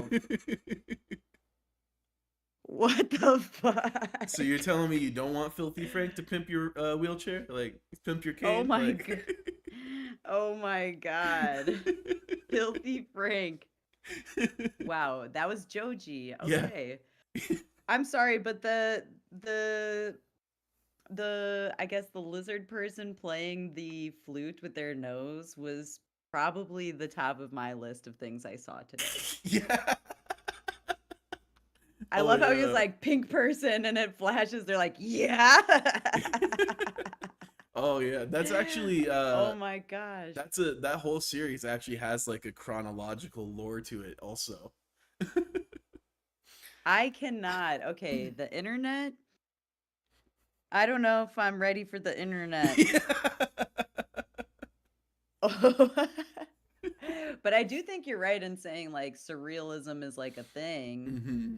And yeah. Wow. Yeah. Wow. Yeah. Oh my god. This is like a thing on the internet. Wow. Oh yeah. This dude was like a pillar of YouTube back at like pre-adpocalypse days. So oh my god. Yeah. So before it turned really, really shitty. Yeah, yeah. And I definitely think like, I think that in some ways YouTube is better now. I think people make higher quality content and, less obscene content. Cause like a lot of got so highbrow with your you just got so highbrow with your analysis of YouTube after just watching the most absurd shit I Hell ever yeah. seen. Cause like a lot of that stuff from that era was very much just trying to be as edgy as possible and like as offensive as possible. And I think losing that was a win. But I think that YouTube has gone so far the other way that now it's very regimented what works on the platform and what doesn't. And something like Filthy Frank could never fucking happen today. And not just because of the offensive jokes, but just the freedom to use video media as a sandbox. I just don't think YouTube functions like that anymore. Visual media as a sandbox is such a dope concept in my eyes. Yeah, that's like I think that's really valid. Yeah, that's why I love YouTube so much, is because I grew up on it back when that's what YouTube was. It's like it could be literally anything. Like there were no rules whatsoever. And now it's so beastified. Like everything is a Mr. Beast video, even when it's not a Mr. Beast video. That's so wild. I like shy away from that content so much that I never really see like the Mr. Beastification of YouTube. Like people talk about it a lot, but I think I've just like sectioned myself off from that kind of content so deeply that I just don't ever see it. That's fair. And maybe I just like Go ahead.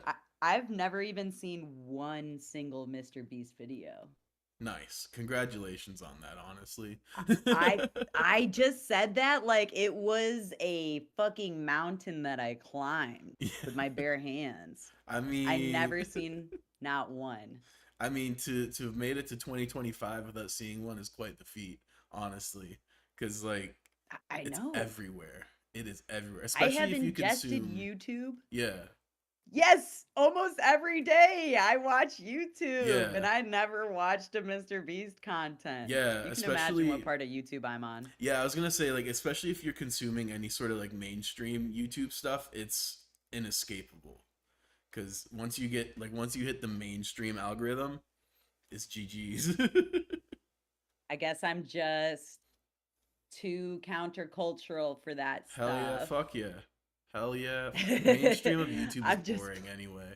Like honestly, Yeah. even the best creators in the mainstream are so money focused.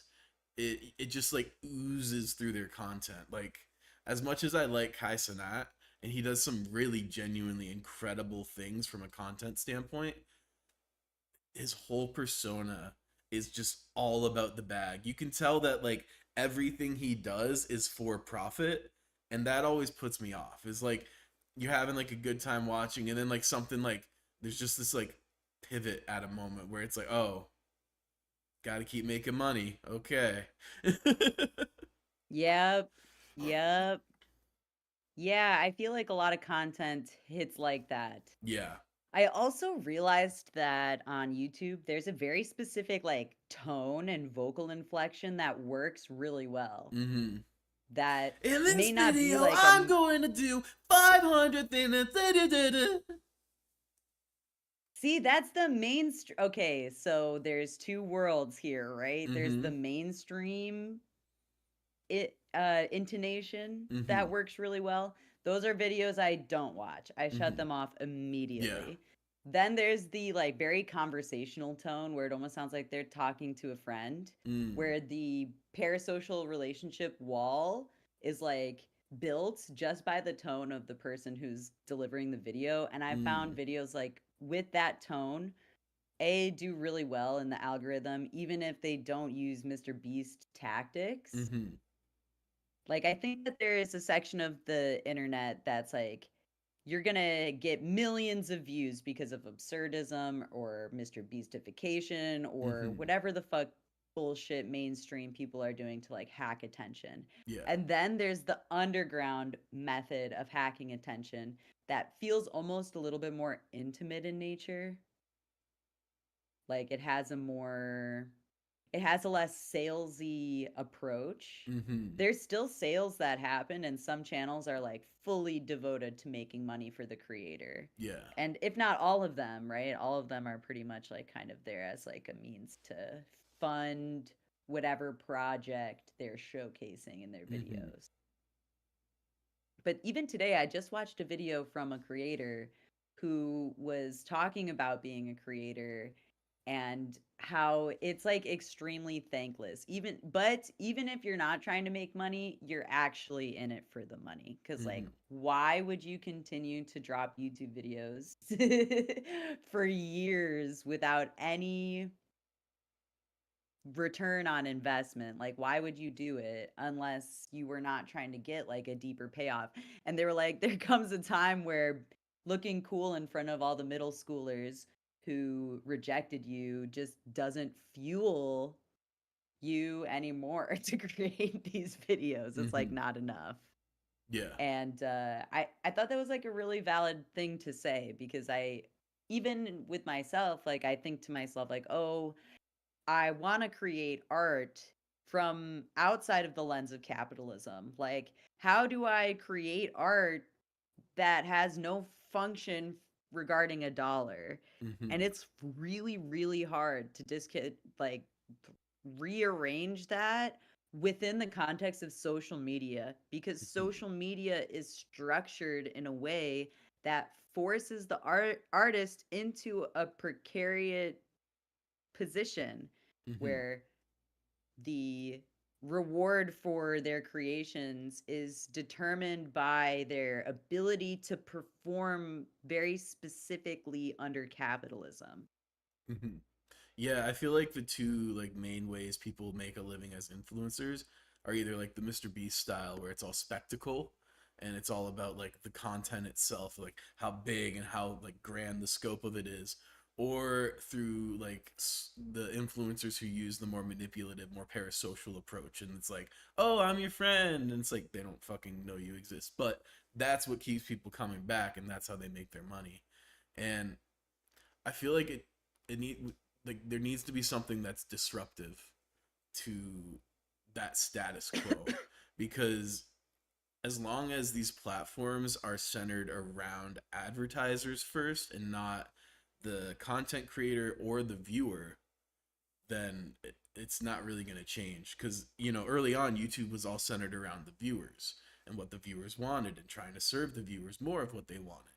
And then it quickly shifted to centering the advertisers and the advertisers' desires. And algorithms are literally catered to advertisers' specificities, Yes. not to yours. So it's not Yes. how can YouTube feed you the best videos that you want to see? It's how can YouTube feed you the most ads that you're likely to click? Yep. Yep. That's I when you said the more manipulative parasocial way where the creators like smaller, right? When They you tend to first be said that, I was smaller, like, but not necessarily. There's also like large you're right. creators who use that. You're super right. You're super right. In my head, I was like, is it more manipulative? Or is it just a different version of manipulation? Because one I feel like is bred in circuses, and then the other is like kind of based around consumption in a different way, if that makes sense. Yeah, I would They say meet different needs I'd say regarding viewership. I'd say one is more overtly manipulative because, you know, if you put on a spectacle, you don't really have to manipulate people to like tuning into a spectacle. It's just it's spectacle. You know, people gather to that. But I think that if you're creating a parasocial bond with your followers for the purpose of making money off of them, I think that's pretty overtly manipulative, especially I compared agree. to leveraging spectacle. And not that like Mr. Beast makes content that is extremely manipulative, but the core thrust of his content isn't really that manipulation. It's the spectacle that pulls you in, that keeps you coming back. The manipulation is more about maximizing your engagement once you're there, rather than as a hook to pull you in, you know? Interesting. So you're saying the difference is between covert and overt manipulation. Yeah, for sure. Because obviously, all of this content is manipulative. They want you All to of do it is something. manipulation. Yes, like they all Yeah. want you to do something specific and are trying to coerce you into doing that. Yep. I think some are just more overt about it, and I have a very like strong bias against parasocial relationships. I don't give a fuck about the artist. I want to see the art and support the art. And as a consequence, that would support the artist, but like I don't want to know shit about the artist. I don't give a fuck. I just want people to make cool shit. That's dope. Yeah. I feel like there are very few out there who ingest art with that lens. Yeah, it drives me fucking nuts because like I find an artist and then like I get into their stuff and then I try to talk to people about it and all they want to fucking talk about is the person who made it and I'm like I don't give a fuck. I like this thing they made. I don't know them. That's so interesting because I feel like today the modern artist is often stuck between a rock and a hard place in which the viewer more often than not cares more about them as an artist than the art itself, almost as if like the artist is the art piece that people are more interested in. Yeah, that's If definitely that the makes current sense. meta. Yeah, no, for sure. I think that's definitely the current meta, but I think that's just so profoundly toxic for people's well-being. It is. Yeah. It's also a product of the current social media landscape, like we were talking about, because it is a place in which it prioritizes the advertiser. Unless you create art from the lens of selling for the advertiser, right? Because your Right. goal is to keep people engaged for the advertisements. Like, you want not only that, I would say that some of the best advertisements I've seen are the ones that seamlessly work within the context of a video. Yeah. Yeah, no, for sure. That or the ones where they take a lot of creative liberties and they make something creative around the ad read that they have to do. Like Internet Comment Etiquette is a channel I watch a lot of, and dude has some of the funniest, most absurd sketches for his ads, and they're so good. Like, it's probably the only channel where I don't skip the ad read, you know, because there's actual effort and creativity put into it. Yep. There's only one channel that I do that with, is because you know when an artist goes into their, all right, now I'm talking for the advertiser voice. Yep, for sure. And it's like, it severely disrupts the flow of a video. I skip it every time. Yeah, absolutely. It's like when your friend switches to their worker, like their customer service voice on you, and you're like, "Oh, how the fuck no, you did not just do that to me." Yeah. Oh my gosh, it's so obvious. Yeah. I always worry. So sometimes when I'm talking with friends, like especially about this stuff, I do worry that I put on my interviewer voice, because I used to do interviews Mhm. with underground artists all the time, and we would Yeah. talk about all types of stuff. Mhm. And often I would like ask probing questions without telling my own opinion, but obviously we're not in an interview. This is Mhm. just you and me hanging out. Yeah. But I always worry that even when we have discussions like this, I'm putting on my interviewer voice, which is something like I do not want doing, Right. just because I'm on broadcast. Right. You know what I'm saying? Like, I do. just Yeah. because we're broadcasting this. But I just do, and maybe it's also that I'm autistic, and so I'm like analyzing the minute ways that people change their voice for my Mhm. own notes for later. Because I'm like, wait, how do people talk like humans? That's me every time I listen back to like the VOD and I'm cutting clips out. I'm like, oh my god, why do I talk like that? Right? I'm like, ew. Yeah. Oh, ew. Stop. Yeah, because All like the that to be voice. said. Oh, go ahead. Go ahead. No, say what you're gonna say. I was just saying the voice that I'm hearing in my headphones is not the shit I hear when I go through the VOD and pull clips. I'm like, oh god, that's what my voice Yep. sounds like. Yeah. Too relatable. We're Yeah. getting in the too relatable realm. I actually, speaking of too relatable, I've Mhm. been back on Threads, which I hate Yeah. and love and hate. Yeah, it be that way.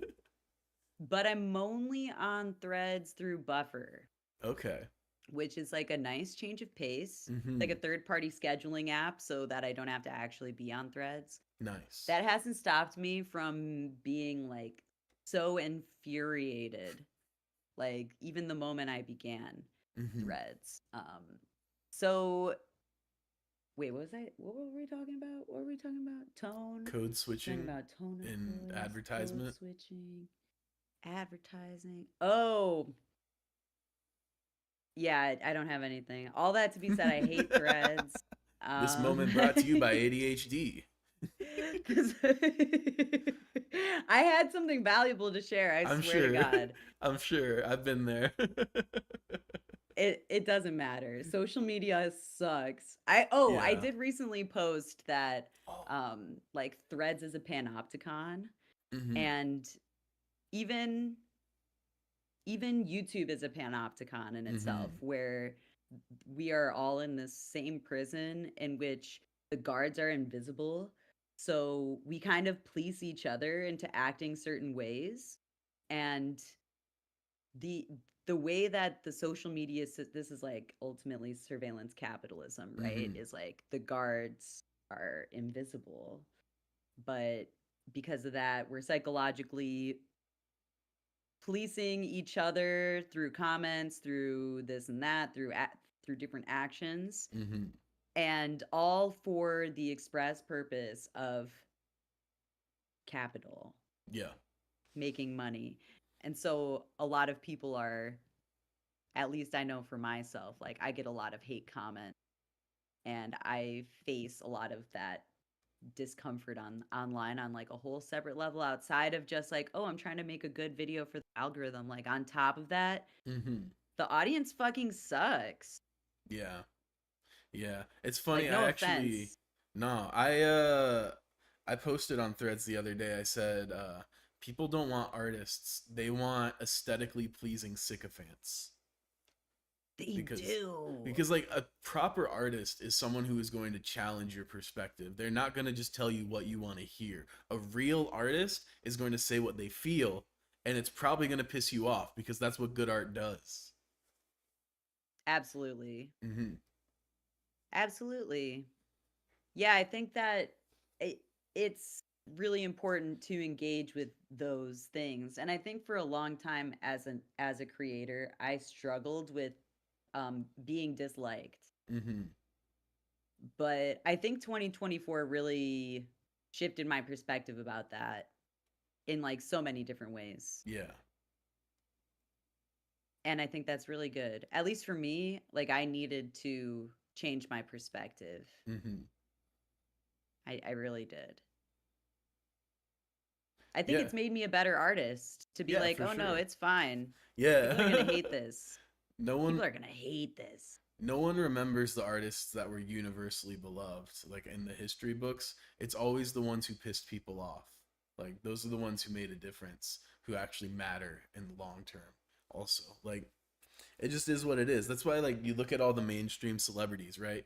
None of them stand for anything. None of them have any substance to their platform. It's all just give me money, listen to my music and give me money, watch my movies and give me money. You know, it's just worship. And if that's what you want, I guess whatever, you do you. But a real artist is going to challenge you, is going to piss you off, and is not going to give a fuck about doing either of those things. Yep. Which is kind of counterintuitive to marketing. Very. Which is why art and capitalism don't go hand in hand. That's also why I started doing the whole fundraiser thing in the first place. Like, which started hot, but it's cooled down. But it doesn't matter because I want my brand to be something other than give me your money. Because like that's fucking stupid. That makes my art less meaningful. But if my brand is, oh, we raise money for good causes, oh, we do volunteerism, we do activism, we do fundraising. Well, that's different. Now people actually are like, when they come and gather around my art and gather around me as an artist, they're gathering around causes. They're gathering around action and not just, oh, this guy, my God, I'm going to worship you. Like, no, that's gross. Don't do that to me. They're gathering around. This is so in alignment with what we first started talking about, because they're gathering around actions instead of gathering around to listen. Yeah. Right. Like the big difference there is the action. Right. Like, yes, obviously I want people to consume my art enough that I make a living off of it.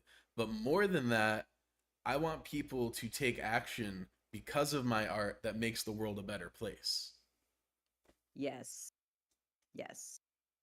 I'm manipulating you into being your best. Yeah. I'm manipulating you into being a better person. Yes. Oh my God. I know I just said like the audience sucks, but I think I'm more referring to like the acceptability politics that an audience often puts on modern artists, because like you said, capitalism and art don't necessarily go hand in hand, and capitalism and marketing are like siblings. Yeah. And art today, if you don't have solid marketing, it's not getting seen, right? Yeah. Because, like, and the reason capitalism and marketing go hand in hand is because capitalism inherently creates junk. That's why we have, like, 30 different types of cereal. Even though half of them are the exact same thing. We got 30 types of cereal, and a lot of that's going to go to waste because that's what capitalism does. It just creates junk. And marketing is only valuable in an economy that's riddled with junk. If we had an economy where we put our resources into making the best version of a product and not wasting resources on like 20 other versions that are broken in different ways so we can sell them and make more money, but we just focus on making one solid version, there's no purpose for marketing then. Like, marketing is literally pointless when there's only the best version of the product making it to market. So frustrating. But also, yeah, like it's complicated because that's also the realm of monopoly, right? Like when there's only one. But right now what we have is the illusion of choice. Yeah.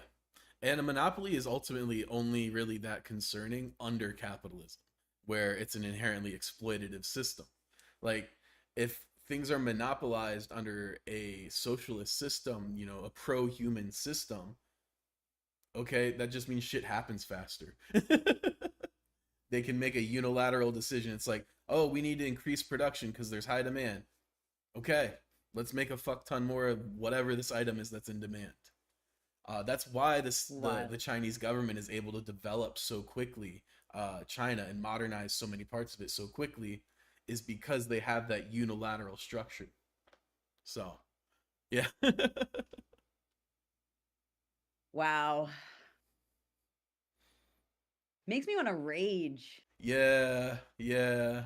It makes me want to rage so hard. Yeah, it depends on the day for me. Some days it makes me want to rage. Some days it makes me want to just like curl up in a ball and go to sleep.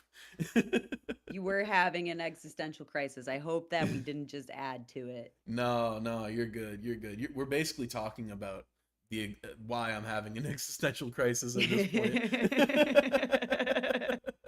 Wow. Well, I'm happy to report that I also have an existential crisis now. Oh, great. Now I've infected you. No, I'm playing. I grapple with this existential crisis daily. Yeah. At this point. Exactly. And it's just one of those things, you know, some days you win that fight mentally and others you don't.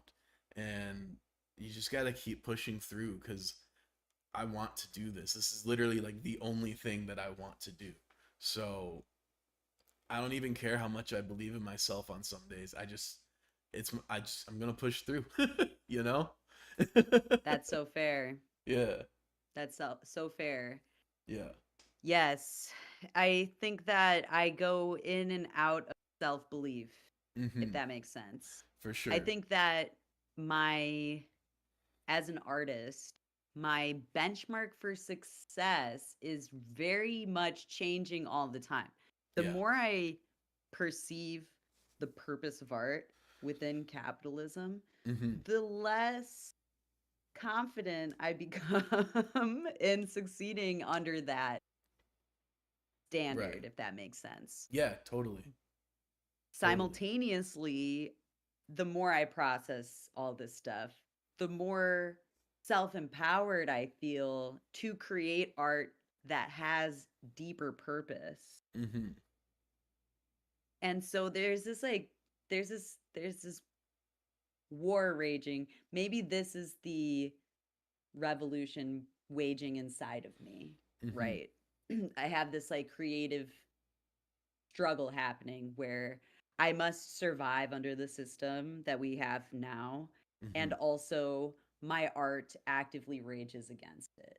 Right. And how do I maintain production without alienating myself from the creations that I'm making? And also, how do I produce without centering capital? Right. Very hard. Very. Yeah. That's that we talk about that a lot, honestly. And some days, you know, it feels like we're kind of figuring it out. And I think part of the struggle too is that like even if we're doing the right thing, these processes take a long time. Like you have to be consistent in any field of art for a very long time to really see the fruits of those labors. And when we're in that phase of just kind of grinding with no end in sight, it can be very demoralizing. You know, it fucking sucks to feel like you're not making any progress and to feel like no matter how hard you try, it's never going to be enough. But that's why I say you got to push through. That's why I'm pushing through today, is because like if you just keep giving up, then obviously you're never going to get there. Like you got to just stick it out and keep doing it even when it's hard, because so true. Even once you've made it, you're going to have days that it's hard. So just kind of got to keep it up and hope for the best. Yep. Because shit, my life is not urgently rushing to improve. So I might as well just Yeah. stick this out and hope that maybe I can get some semblance of like actual freedom, which would be Yeah. unbelievable.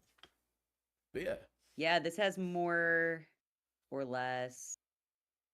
Well, let's just say it's always a moving target.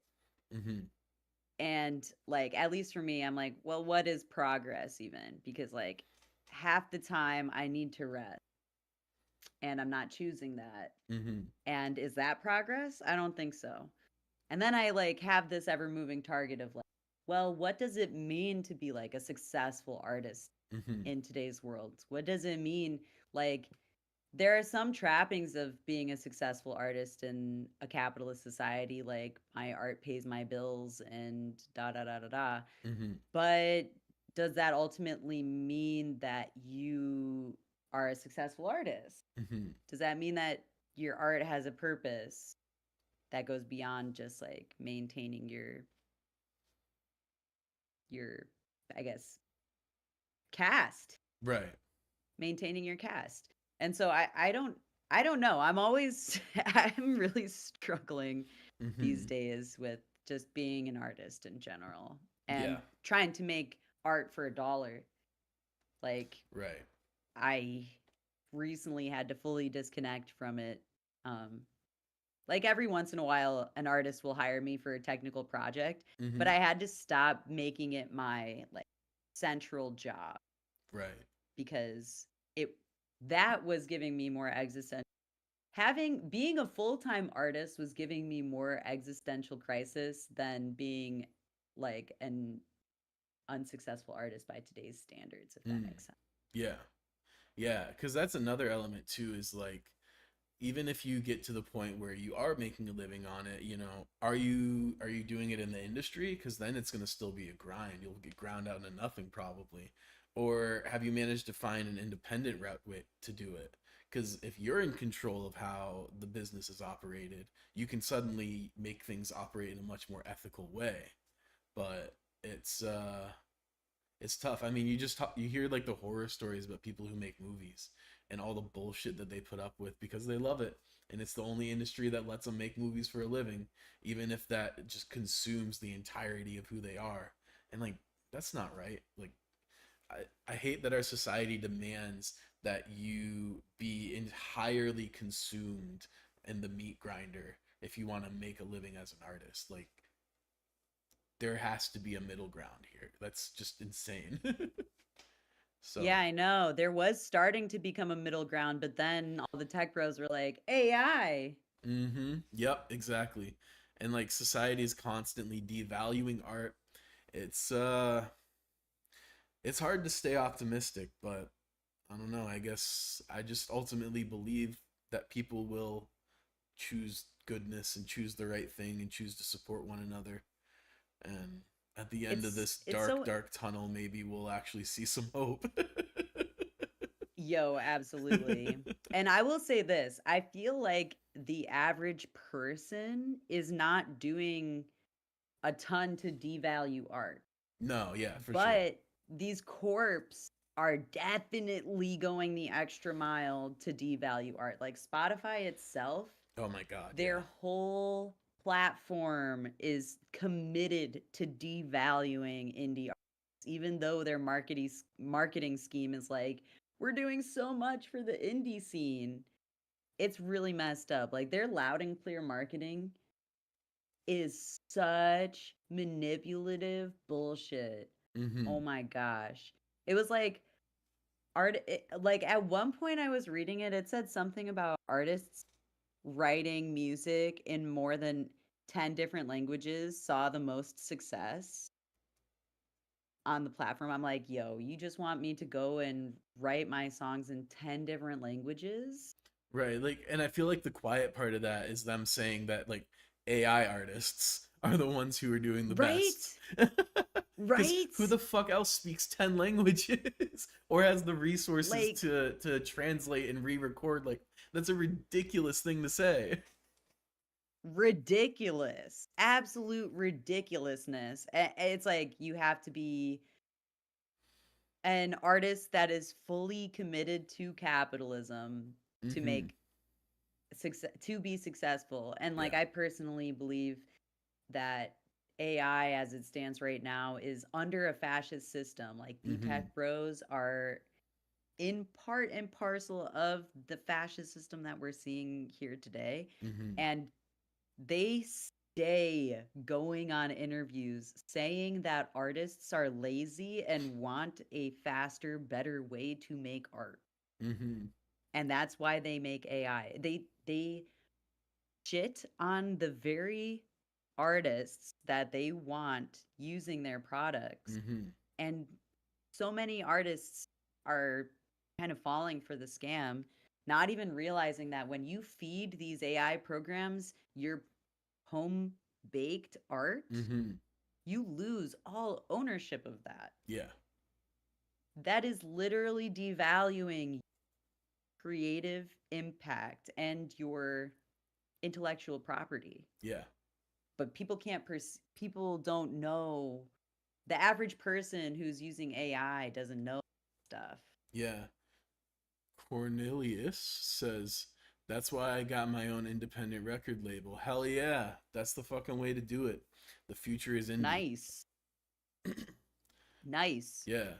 I feel like the past was indie as well. Yes. There was a time period where independent labels were doing a lot of really stuff. Mm-hmm. And like I used to work for an independent record label. I'll say this, most indie record labels go under because they are really, really great at supporting the underground art, Mm-hmm. but often are really, really terrible at capitalism. Yeah. And so the indie label I worked for, I was a engineer, like kind of studio manager type position. They went under, had to sell their studio to probably another independent label who may also probably struggle. But hey, I think going independent and doing stuff outside of the industry is a really smart route for a majority of creators. And if you can find a way to get those funds into the hands of underground artists, like power to you.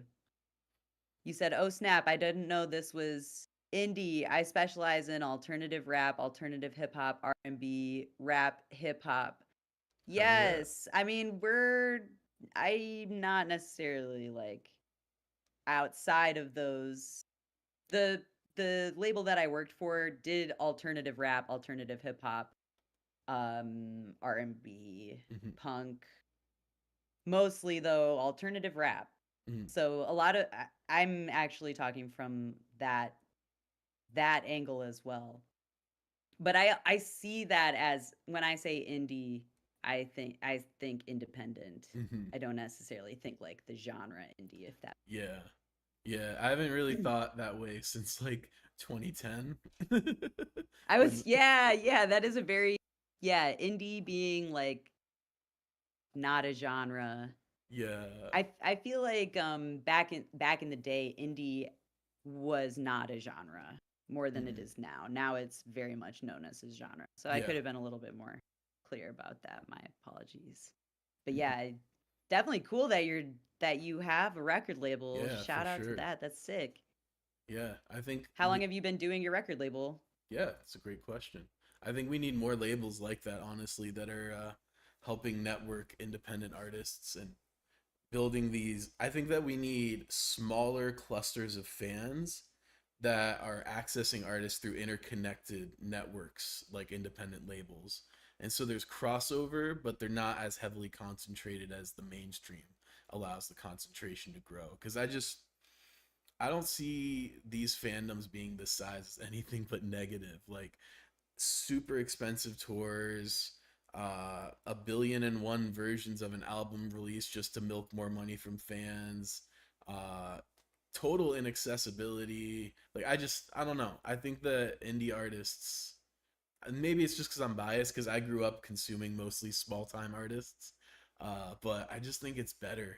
Like you go to shows and you actually feel part of like the crowd. You The actually get to community. see and get up close to the stage and like really feel the performance. You get to like actually interact with the bands and stuff after. Um, it's maybe just my preference though. Um, Cornelius says, I thought that shower only music reviewing in the indie artists. I've had my own independent record label since last year. Wow. Nice. Good stuff. Mhm. Yeah, I'm definitely pro indie record label or just go or independent record label or Mhm. just going and doing a DIY if you would. I think like obviously there's pros and cons. Everybody wants something different from their art career. Mhm. But yeah, I've also worked with some industry names, and the music industry can be its own basket of bullshit. Mhm. So it really depends. Really depends on what the artist wants for themselves. Mhm. But yeah, that's a like I also used to listen to mostly independent artists. I Yeah. love live shows, like Yeah. basement shows. I've been talking recently about with other creators about how the subculture of underground music is kind of like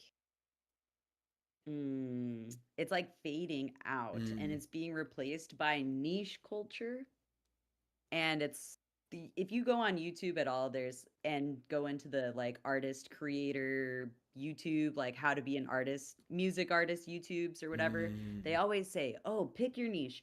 Gotta pick your niche. Niche this, niche that." And me and my some of my friends, we were just discussing the difference between like niches and subcultures Mhm. and how niches are really brought together around the single individual purpose of making money, whereas subcultures are a result of community centered events and community centered care. Mhm. And if the indie scene or the independent scene or the DIY scene or the underground scene, whatever you want to call it, is going to like come back and really make an impact on having like a really small audience, I think that centering community care over making a dollar is going to be really important for the like rebirth of the underground because Mhm. I even when it comes to playing at venues, the access that we have to playing at venues as DIY artists is so low because of Live Nation, which is just Mhm. another corporate company that just Yep. devalues art. Yep. And so I'm really looking at building my art career from the lens of like community action. And I think if more artists look at their art from a lens of community action, I think it would be easier to build that small audience like you were talking about, Sweet Mhm. Apple. Right. No, I totally agree. I think that again, it comes back to what we were saying about centering action over an individual, you know. You don't want people to glorify an individual because they made a cool song. Like who gives a fuck? I don't care how good the song is. Who actually gives a fuck? What does that do for anything? But if you tell Yeah. me like, "Oh, this musician, they raised $1 million for Palestine Children Relief Fund." Well, holy shit, that's really cool. You know what I mean? Like centering action Yep. as the thing that we glorify, I think is the key to reviving the live scene for independent artists because more than ever people are desperate for community and they're desperate for hope. And I think that centering action addresses both of those where you give people something to do that they can gather around doing and you that doing something really does make you feel better about the world. Like that's again like we were talking about reasons that I started doing my whole fundraiser thing, and it was one because I wanted to center action in my art, but also because doing something feels good. Like I felt so hopeless and so despaired about the genocide going on. I felt like I couldn't do anything, so I did something. and it proved to myself that I can do something and I can make a difference. And that helps so incredibly much. It's crazy how the name Cornelius is a Palestinian name. Is it? I didn't know that. That's really cool. That's That's a crazy. great fun fact. Wow. Right before that, Cornelius said, I meant to say I thought you were only reviewing. Right now we're not reviewing anything. Actually, Sweet Apple and I are just yapping. Yapping up a storm. Yeah. Yeah, we actually usually during the stream we make beats together. Yeah. So Sweet Apple and I will cook up, and it really depends on the day what we cook up. But yeah, it's not usual that we just sit here and talk for 2 hours straight. Usually by 45 minutes in, we have a project open and we're like working on something. Mm-hmm. Wait, no, Ashley, I think. I might have had it wrong. I think the guy that in the Bible was Palestinian and his name just so happened to be Cornelius. Correction.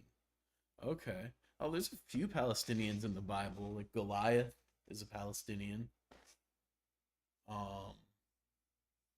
But I'm not sure who specifically you're referring to, but if it's a name in the Bible, there's definitely a good chance that it's a Palestinian name.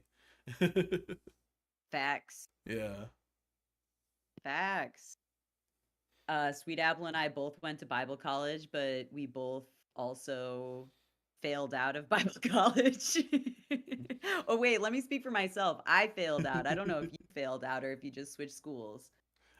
Technically, yeah, I failed out, but mostly because I just stopped going to classes. Damn. Yeah. Damn. I Yeah. failed out because I'm way too gay for that shit. Damn. Yeah, I was actually on the dean's list at one point. Were you? Yeah. And then I just Damn, decided, Sweet fuck all Apple. this. That's the thing, like academia has always come easy to me. Like I just go, oh, I gotta do this, this, and this. And then I figure out what I can blow off, and then I only do that. I'm Okay, like smarty pants. I'm an S tier slacker. It drives every teacher I've ever had absolutely mad. But I Oh my just decided God. that I didn't need anything else out of college. Like it was just I just had gen eds left. I'd basically finished my degree, so I was like, you know what? Fuck all this. Dang, I can't believe you got that close. Yeah, yeah. I practically only did my gen ed. I didn't do And like failed. I couldn't be bothered to do my gen eds, and then I reached the point where like all that was left, and I was like, I'm not fucking doing that shit. Maybe that's why I failed. I tried to stack my gen eds right in the front. And then I Yeah. just was like, I hate all of this. I'm failing math again, and I'm in college. Yeah. Yeah. Struggles. Yeah. It is what it is. I wish there was like music trade school or something like that that I could have gone to. Because Cornelius says, Go ahead. my fault, actually. I just happened to look it up.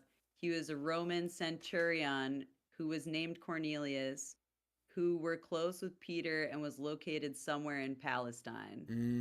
Okay. Interesting. I don't know much about this history. I'm trying to think of Peter, like when this interaction might have happened. Was it when Peter slashed the Roman soldier's ear? Because that's the only time I ever hear the word centurion used when discussing. It's the also Bible. used in the parable of going the extra mile. What is the parable of going the extra mile? It's a pretty short one, but it's literally just like if a Roman centurion asks you to carry his helmet for him for a mile, carry it 2 or something like that. All I know is Cornelius in the Bible spoke with God, and then somehow Peter came along to speak with him. Interesting. In Caesarea, Cornelius, a devout man who prays regularly and gives to the poor, receives a vision from God instructing him to send for Peter. Okay, so Cornelius had a vision telling him to send for Peter. Peter, in turn, has a vision of food, including unclean animals, and God tells him not to call any person unclean. These events lead Peter sharing the gospel with Cornelius and his household, resulting in the Holy Spirit being poured out onto them before they are baptized. Okay, so this is in like the early days of Gentile faith being normalized, it would seem. Yes, looks like it. Acts 10. Looks like. Yeah. Okay, yeah, that tracks. Yeah. That definitely tracks then, because Acts is all about the establishment of the church. Okay. Yep. But that is the man I was named after. Okay. That's some cool lore right there. Thank you for sharing. Nice. Nice.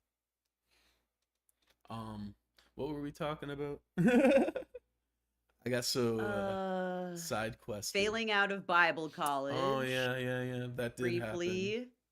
happen. And then academia. Don't eat goat nor lamb. Don't know if that matters. You don't eat goat or lamb. I don't know if that matters though. I guess it depends on your personal faith, because I believe in some religion. I eat goat and lamb. Yeah, I believe in some religions those are seen as unclean, and others not. So I think it just depends. I couldn't say. I eat everything. Yeah, I was gonna say, give me some barbacoa. What's up? Yeah. I love barbacoa. Pretty sure it's goat. Could be lamb though. Or like birria is also I think goat or lamb. I can't remember which one either. I've had me some mutton. No, I believe that's beef. Yeah, beef is definitely I think birria haram. Or no, you can have beef in Islam. Hindus don't eat beef. I know that. I know Jewish people don't eat pork. But all of this has to do mostly with parasites and like keeping people healthy.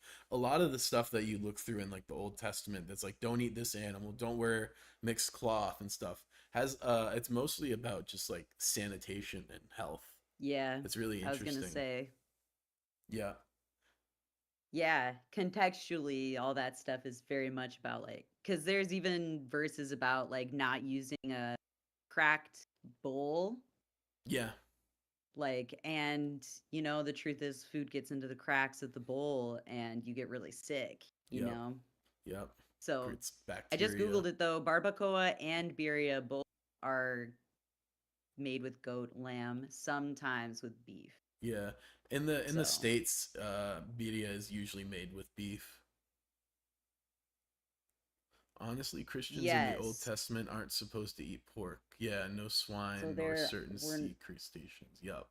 Technically, there weren't any Christians in the Old Testament, but True. I know what you mean. I know what you mean. The Hebrews.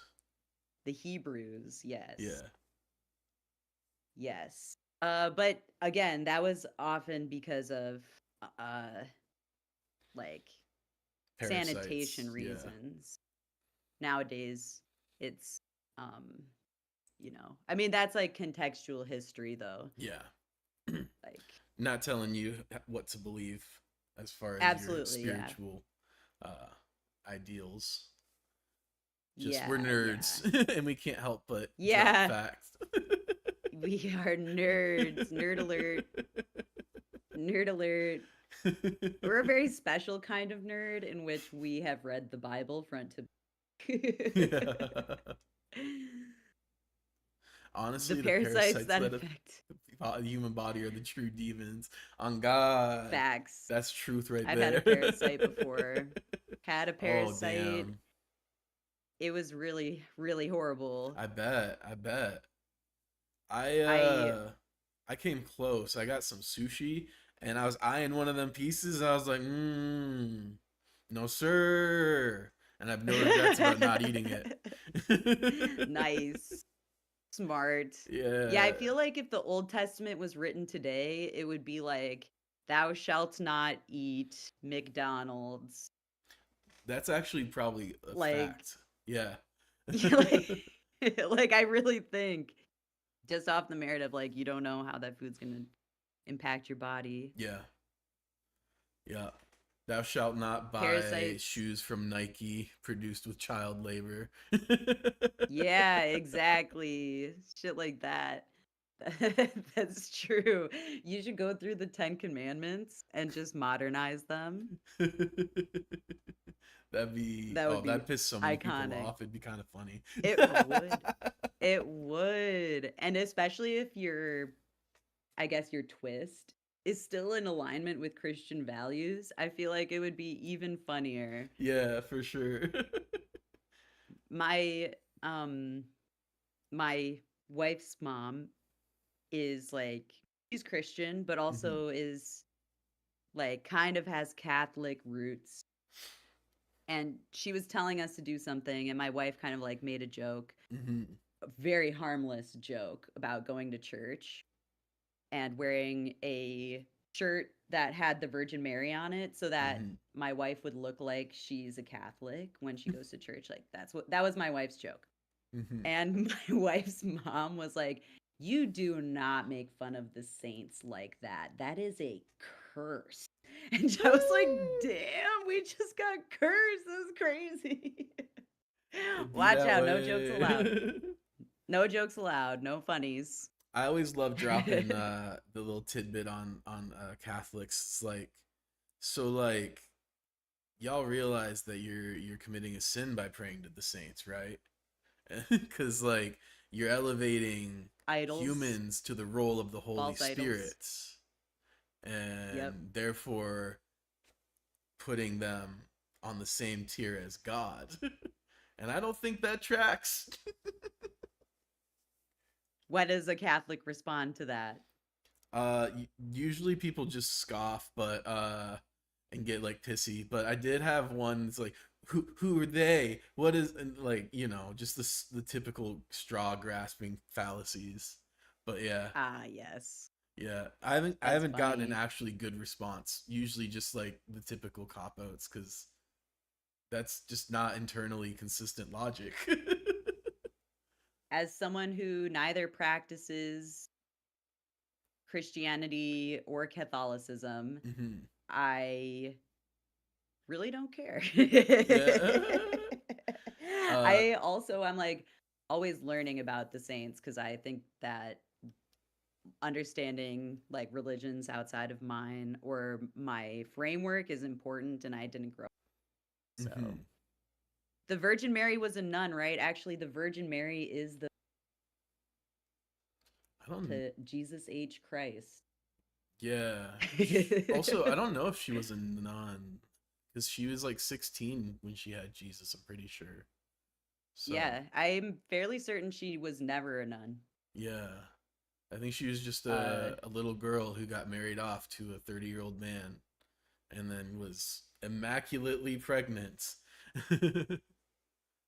But I thought she was already in the church before. She was not. I definitely recommend, if you're interested in learning about this, there is some good information about the Virgin Mary, especially if you look at women pastors. There's a lot of work being done to like help define the Virgin Mary's story a little bit more clearly, especially within the context of like our modern lens. So there's definitely some like women pastors out there who are trying to disseminate the information about the Virgin Mary a little bit more. I've recently noticed like more people are actively reclaiming the story because the way that the church has been telling the story for years is that the Virgin Mary was immaculate conception, right? So like Jesus was put in her by the Holy Spirit, like Anakin Skywalker. Yes. Like very much Anakin Skywalker, who doesn't have a daddy. And all that to be said, like Joseph, who's supposed to be Jesus's father, is just like his surrogate father, actually, because immaculate conception. But with the modern lens, there's many women pastors who are saying it's very, very likely that Mary was actually raped as a child, and this immaculate conception story is a result of the social pressures that she was facing during that time. Mhm. And yeah, there's a lot of really Yeah. interesting rhetoric about this. Right, because And in the time, if she was assaulted and became pregnant, that doesn't matter. All that matters is that she's not a virgin and she's pregnant, and she instantly becomes damaged goods and can't get married and will have a lower quality of life forever because of that. Because she Yep. was a victim of a crime. Like, Yep. think about that. Yep. All that to be said, there's some really interesting information out there about her from, modern biblical scholars. Mhm. And yeah, it's really, really interesting. Or could it have been her self-insemination? Could it have unlikely, Yeah. very unlikely self-insemination was possible back in the day. Like, I would also argue that, like, even entertaining the idea that she self-inseminated rather than raped kind of like obscures the reality that women were in history. Mhm. Yeah. So, and if she was self-inseminating, insemination from Jacob, that's what I meant to say. Oh, you mean like she had sex with her Joseph, soon-to-be okay. partner? Um, There's stories in the Bible where Joseph was going to, when Joseph found out that Mary was pregnant, he was going to disown her. Right. So the assumption is they did not have sex based on the Right. story. Right. Because he still stood to lose some level of standing for like leaving her, even though she was the one who was pregnant and seen as like soiled for the time. So the fact that he was outraged enough to consider that and consider the loss of social standing that would come to him for that means a lot in this context. It means that he was not involved in her impregnation. And so it's I think it's important that that's part of the story and that's even left in, because even the Bible itself wants to make it clear that Joseph had no involvement in this conception.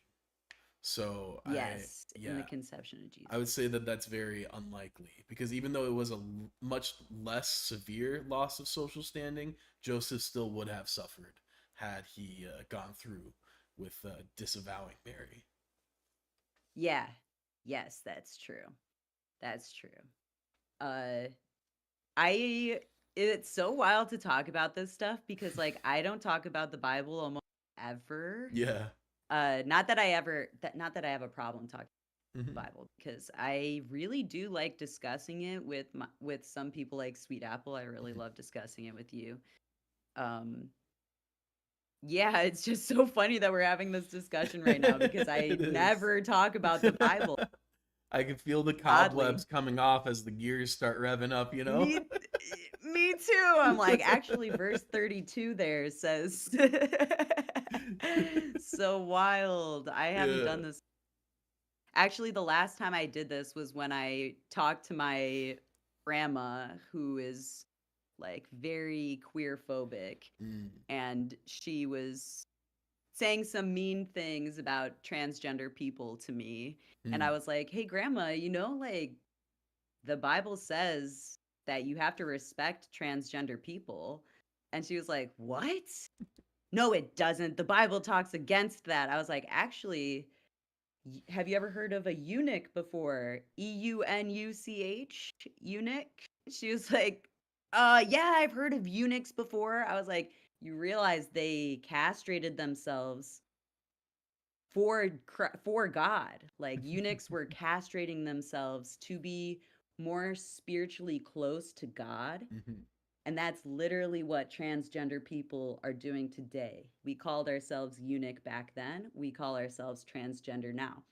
She was like, yeah, but the Bible doesn't say I have to respect that. And I was like, well, actually, if you open your Bible to Matthew, and I like opened a Bible and I brought her to the verse in Matthew that says, like, eunuchs are ordained by God, and if it's for them, let them have it and respect their choice.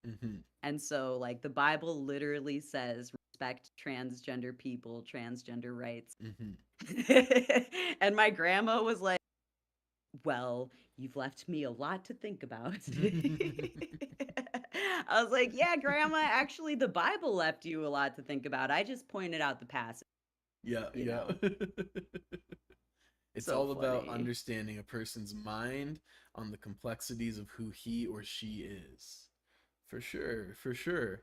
I think that, you know, everyone has their own story, background, and intrinsic identity that they know to be true. And I think that to deny anybody that intrinsic truth of who they are, that they know to be true and feel in their heart to be true, is to deny that person their humanity. And I think that it's so important to take the time to just meet people where they're at and get to know them.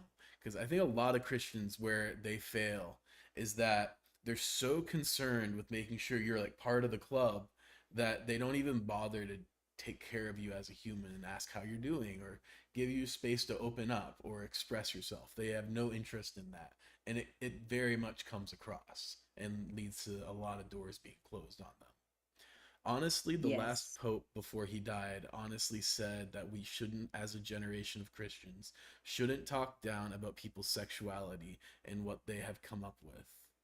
Yeah, I yeah, do agree. I agree as well. Just kind of back to what I was saying. I think that you close more doors than anything by doing that. And if your goal really is to like evangelize people, then you gotta follow Jesus' example. Like the woman at the well, he took care of their material needs. He said, "Oh, you're thirsty. Yes. Let me give you water. You seem distressed. What's wrong?" And he took care of their human needs and got to know the person and took care of the person, and through that she was saved. Yes. And I think ultimately this idea of like being saved, right? Like Mm-hmm. it's a very slippery slope, Mm-hmm. right? Because if your goal is to save people around you, then you're probably doing it wrong, Yeah. right? Like it sh- she was saved, but she was saved from a life that didn't have her material needs met Yeah. in my eyes. That's Right. what I see her being saved from. And like the idea of her going and following Jesus's example from there, because he says, go from here and follow my ways, right? Right. Which is literally go and meet other people's material needs. Yeah. Absolutely. Go and make an active difference in someone else's life. Mm-hmm. Cornelia says, what truly makes people unique is them being different and not just being ordinary or fitting the standard. Yeah. Facts. Absolutely. Absolutely. Like imagine how fucking boring life would be if we were all just the same person. Oh my god. So true. So true. Oh, it would be awful. It's so true. Yeah. I think as much as some people get on my nerves, I think that having those people in the world makes life ultimately more worth living. Cuz, as frustrating as those interactions are, without that, you couldn't have those just incredible interactions where someone is different from you in all the right ways that you just kind of click like a Yeah. puzzle piece, you know? I love meeting people who are different from me in all the right ways. That is Yeah. just so good. Mhm. I understand the desire to live in a position of comfort, right? Mhm. Because it's very difficult in our society to be unique and comfortable. Like Yeah. our society makes it very, very difficult For sure. for unique people to have a place here. Yeah. And at least for I'm saying that as a I'm a disabled person. I'm visibly disabled. I walk with a cane. I'm transgender. Like I'm very unique in this world. And it has the world has made it a very difficult struggle for me to live comfortably in my uniqueness, even when I'm just trying to exist. Mhm. And even when my existence doesn't really negatively impact the people around me. I think like the way that I don't know if you're in America, Cornelius, or if you're from somewhere else. I'm from the United States, so I'm talking from my very American lens. Forgive me if like I'm sounding like a dumbass American over here. But like I do think here in American society at least we're in a really interesting turning point where unique people are fighting for their safety and comfort more actively, you know. Oh, hey, Cornelius is in California. Let's fucking go. Or I Sweet thought Apple it was too. Canada. Oh, wait, are you in Canada? Cornelius, are you in Canada? That's why I was like, let's go quietly. Oh. Cali. Oh, sorry. Ah. Sorry, sweets. All right. California's okay too. That's hilarious. Yeah. Sweet Apple's Canadian, so Yeah. he's got opinions about America. Everything. Yeah, definitely Valid, America. super valid ones, honestly, from what I've heard. But yeah, I do think here in the US we're at a turning point where unique folks are fed up with hiding. Mhm. You know, we're fed up with substandard levels of living here in this world. How do you feel about Trump trying to buy Canada? LOL. Up. Come in That's how with I feel about it. Yo. I listened to somebody, they like remade the Canadian national anthem and they were like, or maybe it was the American national anthem, I don't remember, but they changed all the lyrics and they're like, hey, maybe we should not with Canada because remember they originally burnt the White House down. Yeah. So like let's look at Canadian history of being involved in wars. We burned down the White House and we made the rest of the world invent the Geneva Convention. I was gonna say Canadians have really fucked up on some I Like- wouldn't be fucking with them. Nah, like, do you want us to invent new war crimes? Because we will. Americans make this like weird joke about Canada being like really like, did you know that's a joke? Like an ongoing American joke that that Canadians are just really nice. Yeah. It's because Americans don't understand politeness. Oh my gosh. Cornelia said, honestly, that doesn't compare to the haunted Annabelle doll running streets of the United States. I don't know what you're referring to. Yeah. That sounds hella cursed, though. I don't. Sweet Apple says that sounds hella cursed. That sounds like a hex. Dang. Now, are you Googling it? I am. Oh, the like actual Annabelle doll is missing. Oh, it's Oh, not shit. true. It's a hoax. Oh, it's a hoax. So it's not a hex, it's a hoax. Yeah. Damn. There is some really wild shit going on right now. I'm even, yeah. Just every day I look at the news and I'm like, what the fuck? They put an Amber Alert for a doll? That is an abuse of power. That's awesome. That is an abuse of power. I'm crying. That's hilarious. Oh my god. But yeah. Sweet Apple, I was listening to our songs from the last few sessions. Yeah. And we've been putting out some bangers. Oh, I know.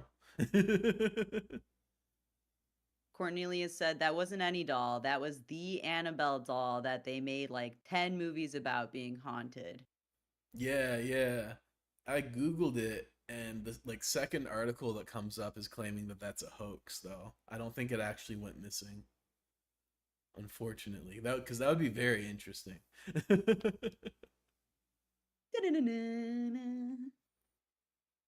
that the One Piece? It's not interlude? even Halloween. What was that? Sorry, you stemmed, and it sounded like one of the One Piece interludes. Oh my gosh. And then Oh, you're right. Oh my yeah, god. That one is Zorro with connected to yeah, Zorro's picture, I think. yeah. Oh my gosh, I've watched too much One Piece. No such thing.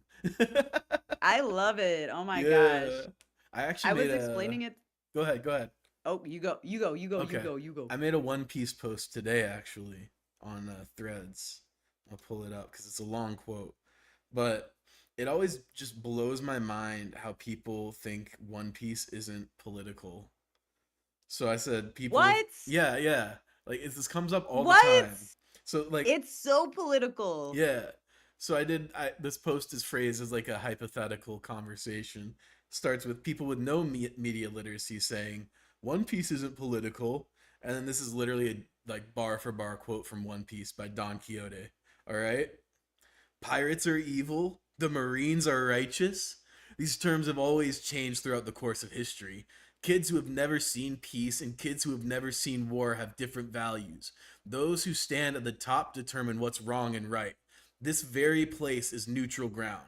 Justice will prevail, you say? But of course it will. Whoever wins will become justice.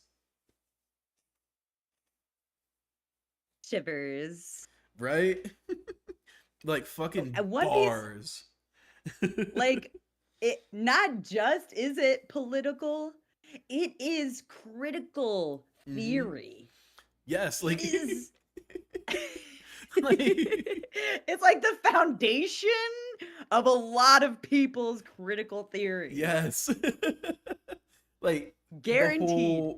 the whole of One Piece is essentially a giant criticism of the US imperialist infrastructure. Like And the UN. yes. Like it is a direct indictment of Western powers. I don't know how Like- you could analyze it any other way. It is so clear. There is a reason why Trump is saying that film and TV and animations from overseas are a threat. Yeah, absolutely. There's a reason he's saying that, and it is because they are teaching critical theory. Yeah, and a big part of that is because they can access military equipment from other countries, right? Whereas if you want to shoot a film in the US and you want to use any military equipment at all, if you want to have officers' uniforms, just people in regular camo, whatever it is, if you want any military equipment in your movie, you have to have the DoD sign off on it. And not only do they have to sign off on those sections, by having the DoD involved and loaning you that equipment, they get to sign off on everything in the entire movie. They get full creative control. And if you don't think that influences how American movies are made, I don't know what to tell you. Just watch a Marvel movie and tell me that that's not U.S. military propaganda. Like, absolutely. Oh my gosh. That shit is so. And the worst part about it is the storytelling is so bad. You can't see it beyond just being propaganda. Like, I can't even watch it for the story anymore. Because Right. I'm like, the story's bad. Yep. The graphics are bad. Yep. Like, I'm really just tired of that. But anyway, all that to be said, One Piece is like my favorite right now. They need to come out with new dubs. What's up? Why are they waiting? I couldn't tell you. I watched the subs. Oda, if you are one of the 3 people viewing this right now, where is my One Piece? Oda Sensei, if you're watching this, thank you for everything. Yeah, you're right. Thank you for Luffy.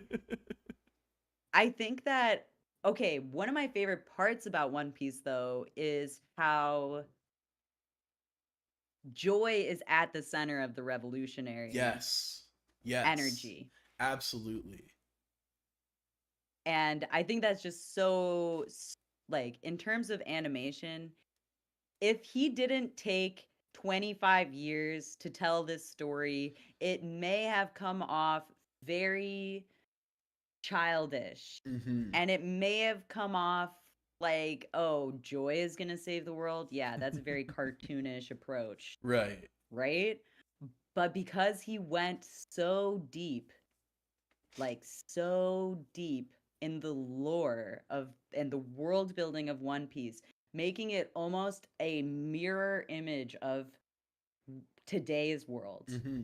Like over the course of 25 years, when the reveal that Joy Boy was going to be the destructive force that not only took down the corrupt US military, oh sorry, corrupt the corrupt world government. That was a Freudian slip as fuck. The corrupt Freud has government. entered chat. The corrupt world government. Joy not only takes that down, but also takes down the pirate, Mm-hmm. right? Like, it's a destructive force that also has so much power to build. Mm-hmm. And I think that element of the storytelling is so good. Yeah, for and sure. just it hits propaganda, because obviously it's propaganda as definitely. well, right? Definitely. Like, it's very political. Like, we have to look at all of it and say that is propaganda. Yeah. You know? Especially if it's coming from the mainstream, even if it's coming from Japan. Right. So, all that to be said, it's definitely propaganda, but wow. I'd much rather watch storytelling propaganda like that than Marvel. Yeah, for sure.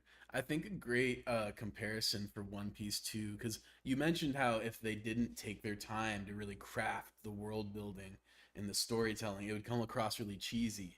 And Fairy Tail is like the perfect comparison there, because as much as I love Fairy Tail, mostly because of nostalgia, but like they both came out around like roughly ish the same eras of anime, and they both heavily deal with like the power of friendship trope, but very differently and to very different effects. Like Fairy Tail is 100% campy as fuck, it's corny as hell, but I still like it. You know, it's a fun watch, sure. The action's cool, all that. But One Piece, my God, like when shit goes down in One Piece, it wrecks your fucking soul because it feels real. It does. Yeah. Like, I was sold on, like, it took probably 50 episodes for me to be sold on One Piece, which sucks. Right? Like, that the length in which I'm like, okay, I'm sold, I'm hooked forever. Mm-hmm. Like, had there not already been 1,000 out, I don't know if I would have been able to trust the fact that it would become good after the first 50 episodes, if that makes sense. Totally. But once Nami's story hits and Luffy frees her from slavery, and destroys the entire complex in the process. Like, I'm sorry, I'm sold. Like, that's the type of television I want to see. I don't want to watch people simping for the government. Like, I don't. Yeah.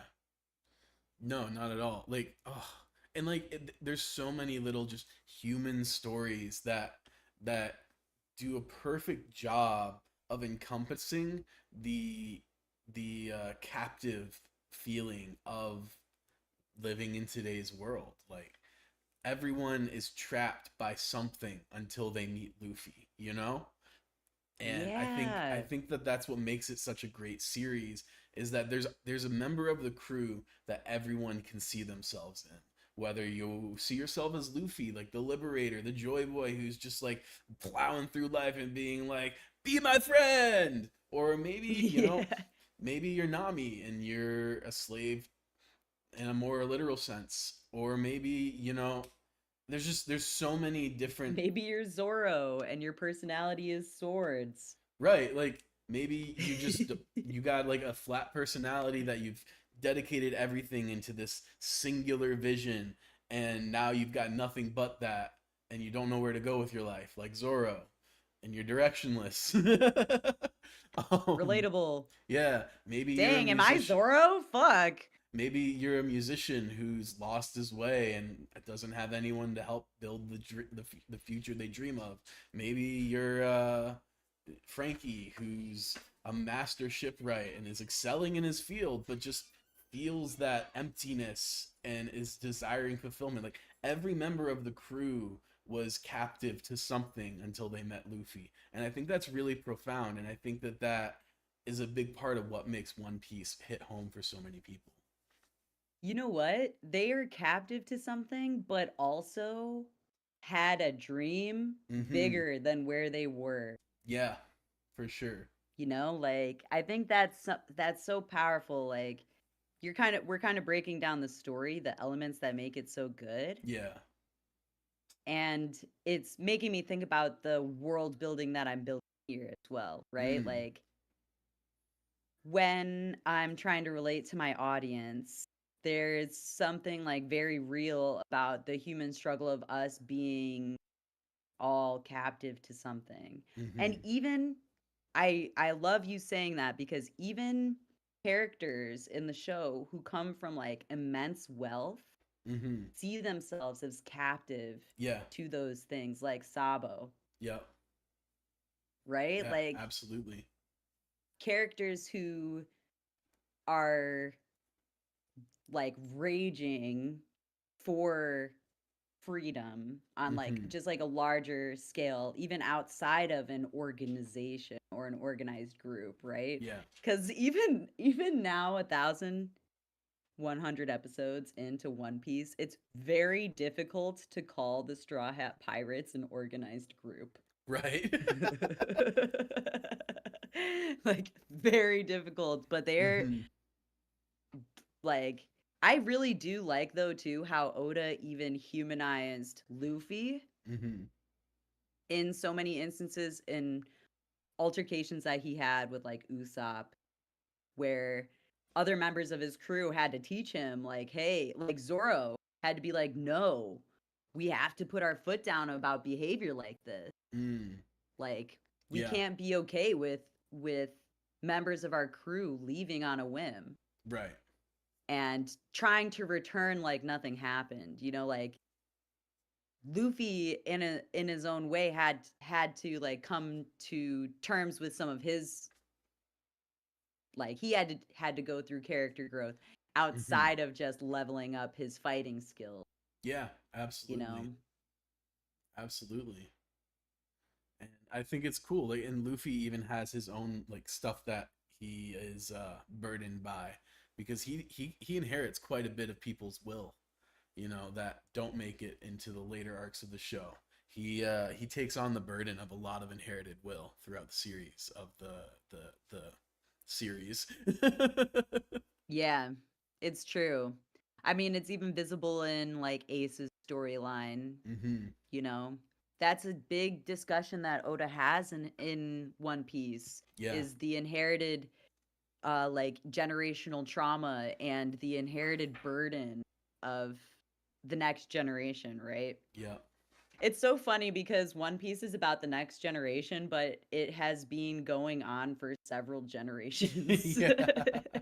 So like many generations of people see themselves in the worst generation, I feel like. Yeah, for sure, for sure. I know I do. I think it says a lot about how emancipatory resistance can be. Kind of harkening back to what I was talking about, how it's so empowering to just do something. You know, when you feel so defeated by everything going on, just doing something can be so liberating. You know, resistance is liberation. It's like you don't have to complete and effectively resist to be liberated by it. Obviously, if you effectively resist and overthrow whatever is holding you and others down, that's great. That is definitely the end goal. But you are liberated long before you reach that end point. You're liberated the second you begin to resist. Wow. Even though it doesn't feel like it. No, yeah, for sure. Trust, because I've been fucking resisting as fuck. I am the resistance. Yeah, and I mean, again, that comes back to how we were talking about, you know, some days are going to be better than other days. You know, some days you're going to feel more empowered and more on top of things and more like it's going to work out. And other days you're going to want to just curl up in bed and give up. But that's why it's so important to build a community around you, because it's so much easier to get through those days when you're not doing it by yourself. I'm telling you right now, you could have an entire Threads page just dedicated to political quotes from One Piece. Oh, totally. 100%. Which is why it's so, like, people's media literacy is tragic. It is so bad. It is so bad. It's like, oh my God, you guys make me want to scream and cry. Yes.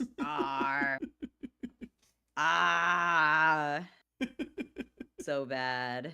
For sure. Yo, read a book, please. Yes. Oh my God. Bruh. Speaking of media literacy, Mhm. Pride is on the way, right? Hell yeah. So every year on the internet, there is the same bullshit Pride discourse that makes me want to scream. Mm-hmm. It is the worst to be gay on the internet during June. I'm just saying right now. It is the worst. And you know who is the worst? Us. We are the worst. God damn. We are the worst. I get so annoyed. We are so sickening. Yo. Yeah, girl. We are so sickening. It's the worst.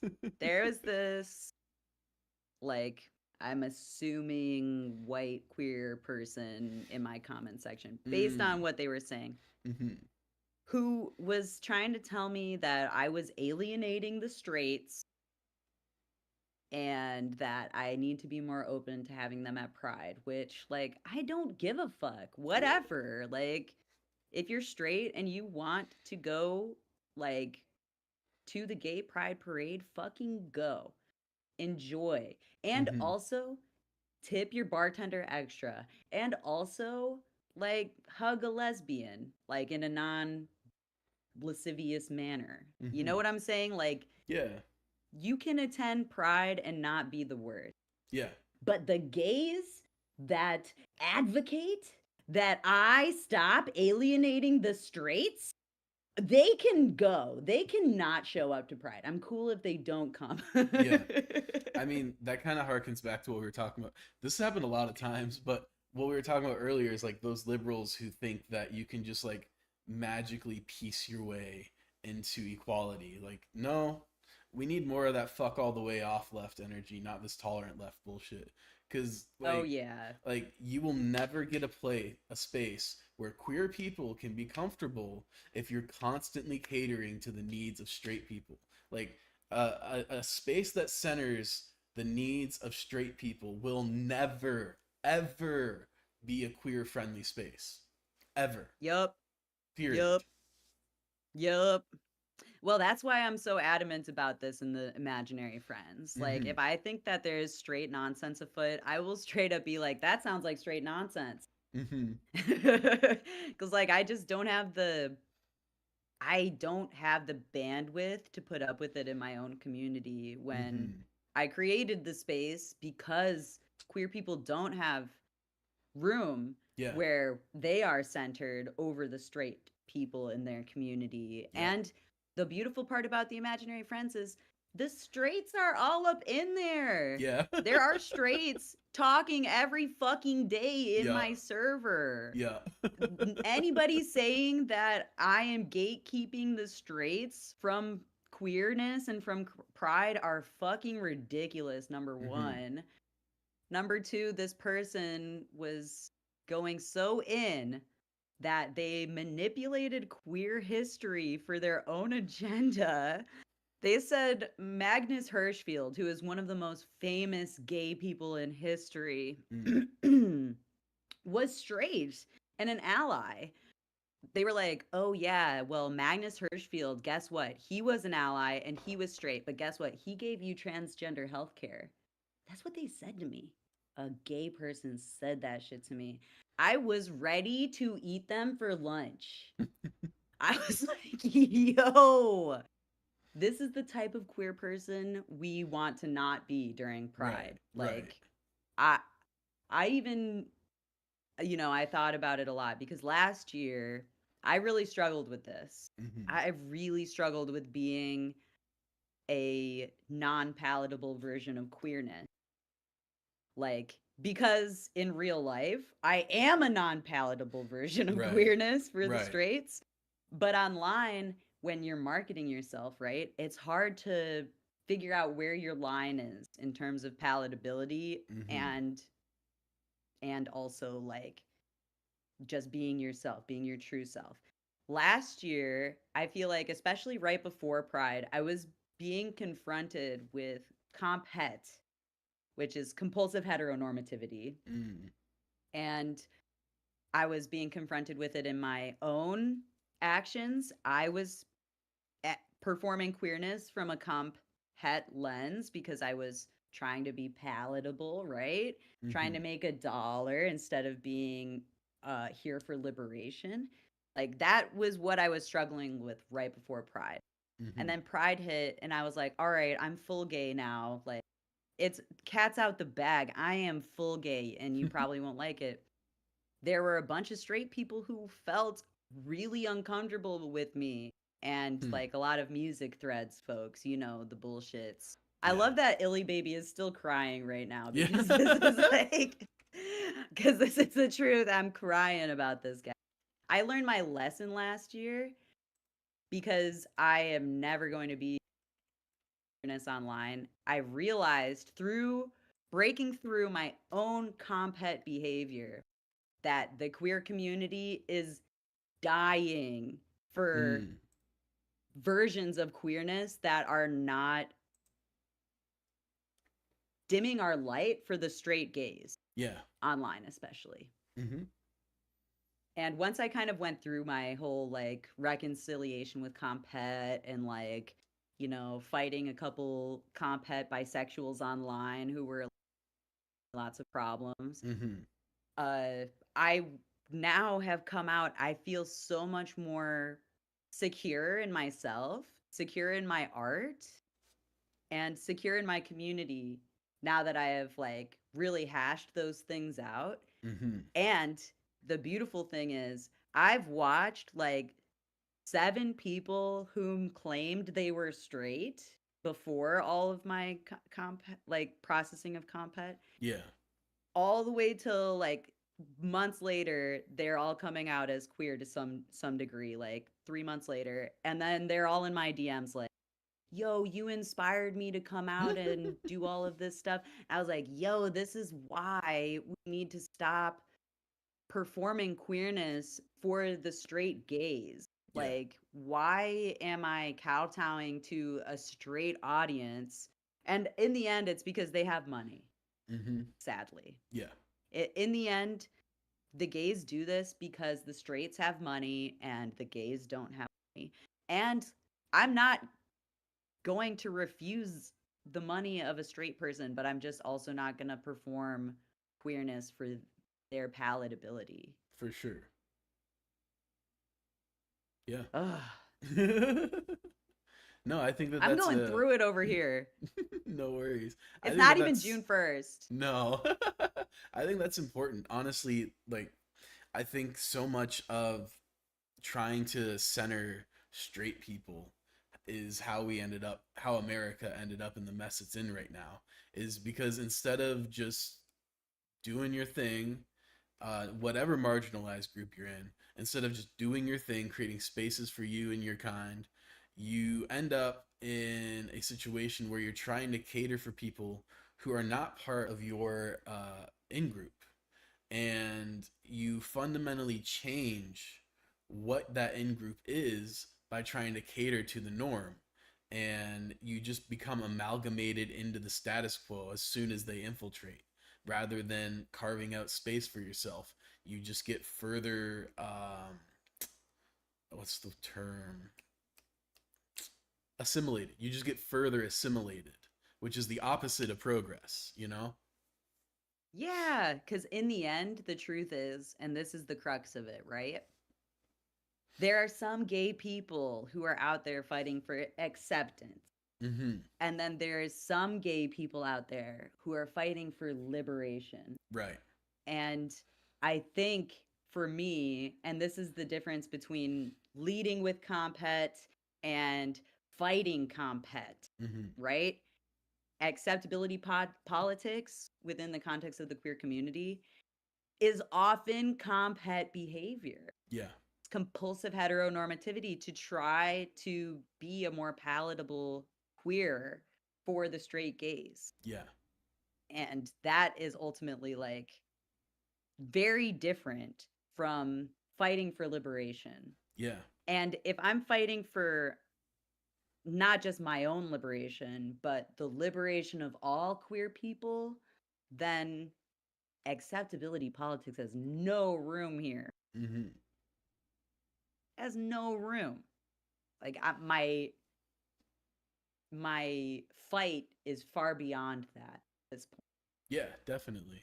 Because, like, imagine if you said that shit to, like, a white evangelical, okay? Like, you told them that they gotta tone down their, like, religious shit. It's too much. They'd fucking lose their shit on you. They would absolutely flip shit on you. But You right. when you are a marginalized person, there's just this implicit assumption that so many people make that they have to cater their spaces to the norm. But again, that is just assimilation. Like, if you are changing your behaviors and your performance of queerness or performance of blackness or whatever your identity is, that is your marginalization, you are just assimilating and you are not becoming more free. If anything, you are becoming less free through assimilation. You are becoming more Yup. like the status quo. Yup. Yup. But And go that ahead. shit. Well, no, go for it. Okay, I was gonna say, and by defending those spaces, by making those spaces very overtly, like making that identity very overt of whatever your marginalized group is.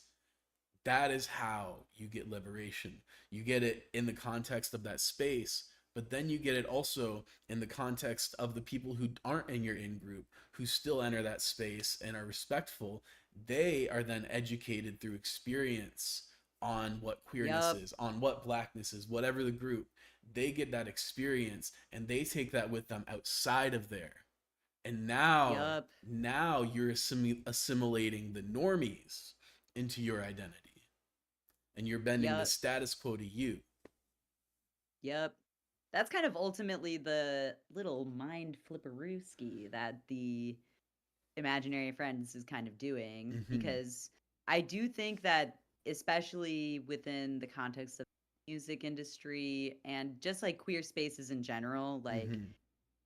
there is a big like straights aren't welcome kind of energy in those Definitely. spaces. And not that that's a problem, because like a lot of times that is how the community keeps itself safe. Right. But I do see how valuable it is to open the door to the straight community, because lots of them that want access to your space are actually gay. Yeah.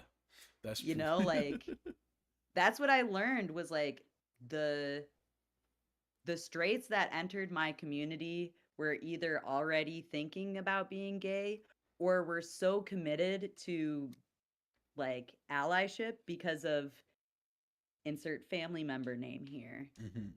insert loved one name here, insert partner name here. You know what I'm saying? Like Yeah. the straights that do enter the space are not manipulating the vibe. If that makes sense, because Yeah, for sure. we created the space for queer people, by queer people, to center us. Like they're learning just from being in there what it means to like decenter themselves Right. while being part of the community. Yeah. Yeah. I think absolutely. ultimately that's something that like straight people rarely have access to. Not that I even like am creating my space for the straights. It just so happens that we do open the door to straights. It's not exclusively queer space.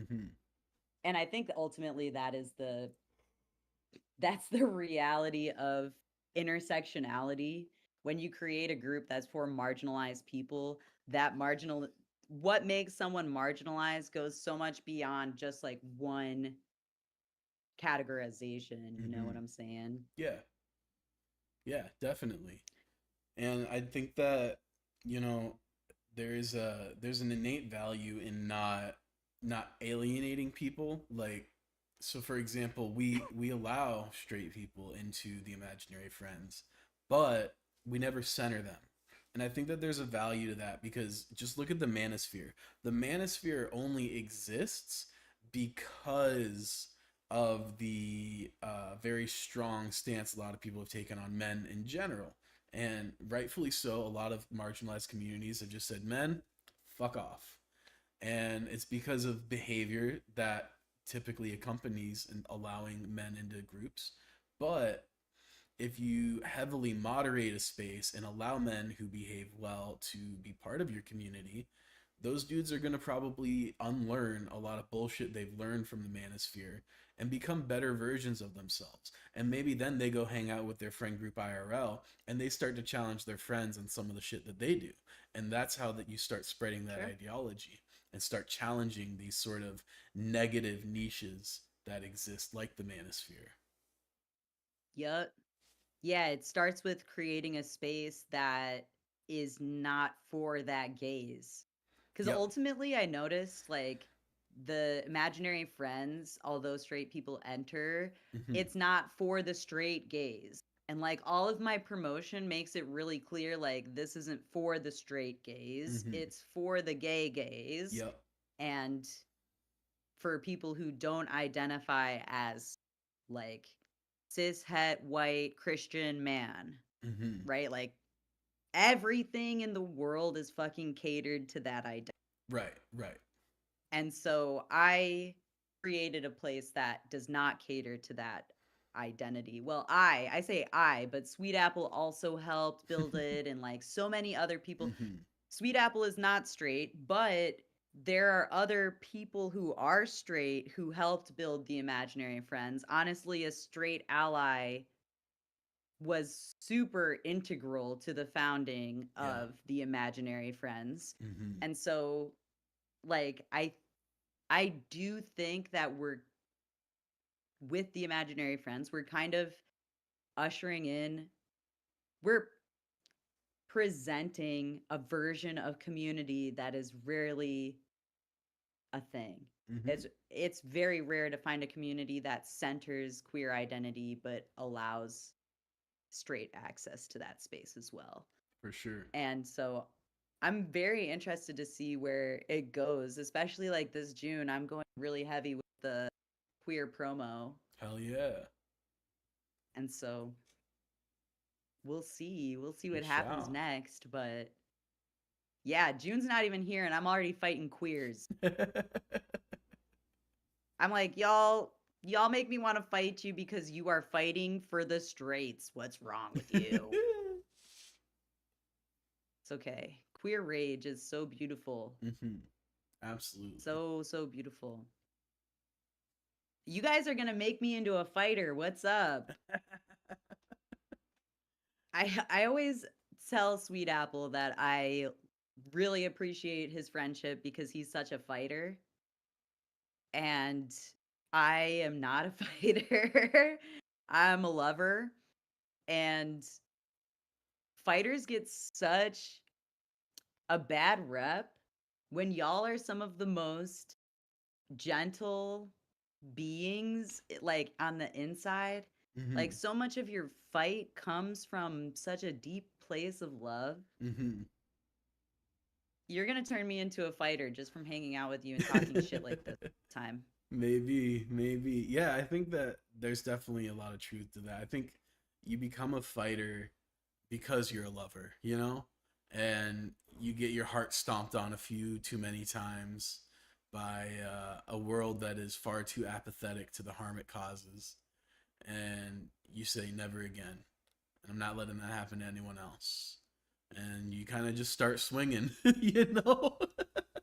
Yo, sweet apple out there just swinging. Yeah. I'm telling you, I went to the gym yesterday with my gym buddy, and at the end of the gym day, we went to they have like a open gym area where it's just like turf in the back that nobody ever uses.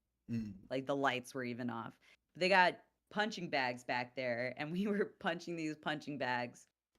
And like, mind you, for all the listeners out there, I am disabled physically. My wrists are very weak, and I walk with a cane. I'm not very like agile or things like that. But when I was young, I used to take Taekwondo. And so I told my gym buddy, I was like, yo, I used to do Taekwondo. I wonder if I could still like execute a jump kick. And she was like, oh no, bro, you got to try now. Try it. And so I executed this flawless jump kick. Like muscle memory as fuck, still there and everything. I kicked the punching bag so hard that it hit the ground. Damn. And my gym buddy was like, holy shit, holy shit. If someone tried to assault you on the street and you led with that kick, it would be over. Total knockout. One kick. That's crazy. And I was like, yo, the jump scare. She was like, the jump scare. You walking with your cane and then bam, jujitsu kicking someone in the head. Like crazy. She was like, yo, you can jump really high. Like, I did not expect you to be able to jump that high. Like, you would have kicked someone in the head who was taller than me. And she's like probably like 3 inches taller than me. And so we just had a good laugh over it. But yo, I am a fighter. What's up? Hell Someone's yeah. gonna come for me. I'm a lead with a jump kick. It's over for you. The only thing though about my jump kicks is I'm not actually strong enough to catch myself when I land. So I just land in a crumpled mess on the floor. Bit of a glass cannon situation. Yep. I have one jump kick and I'm my ankle.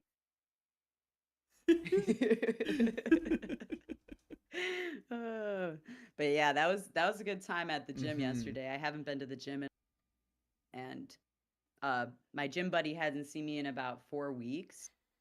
Oh, But wow. I've still been doing my like home push-ups and stuff. Hell yeah. And she saw me and she like poked my chest really hard right when she met me. And she was like, yo, what's up? You look like a brick wall. That's crazy. So guess what? I'm getting jacked. Hell yeah. Slowly but steadily. Getting fucking My yoked. gym buddy noticed. Yo, I'm yoked as shit. Jeez, you're gonna see me in person. You're gonna be like, "Oh snap, ilyBBY got jacked. What's up?" I'm gonna look like my. You're gonna look like I'm gonna look like my PNG tuber. Yeah, I was gonna say you're gonna have to get the bigger muscles added back. Yo, oh my God! Originally, they did my PNG tuber, and they gave me the biggest titty muscles ever.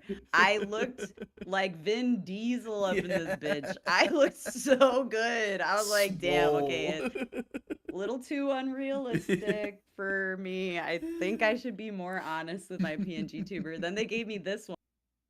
I posted it up in my server. And one of the dads in the server was like, dang, push-ups paying off. I was like, call out. True.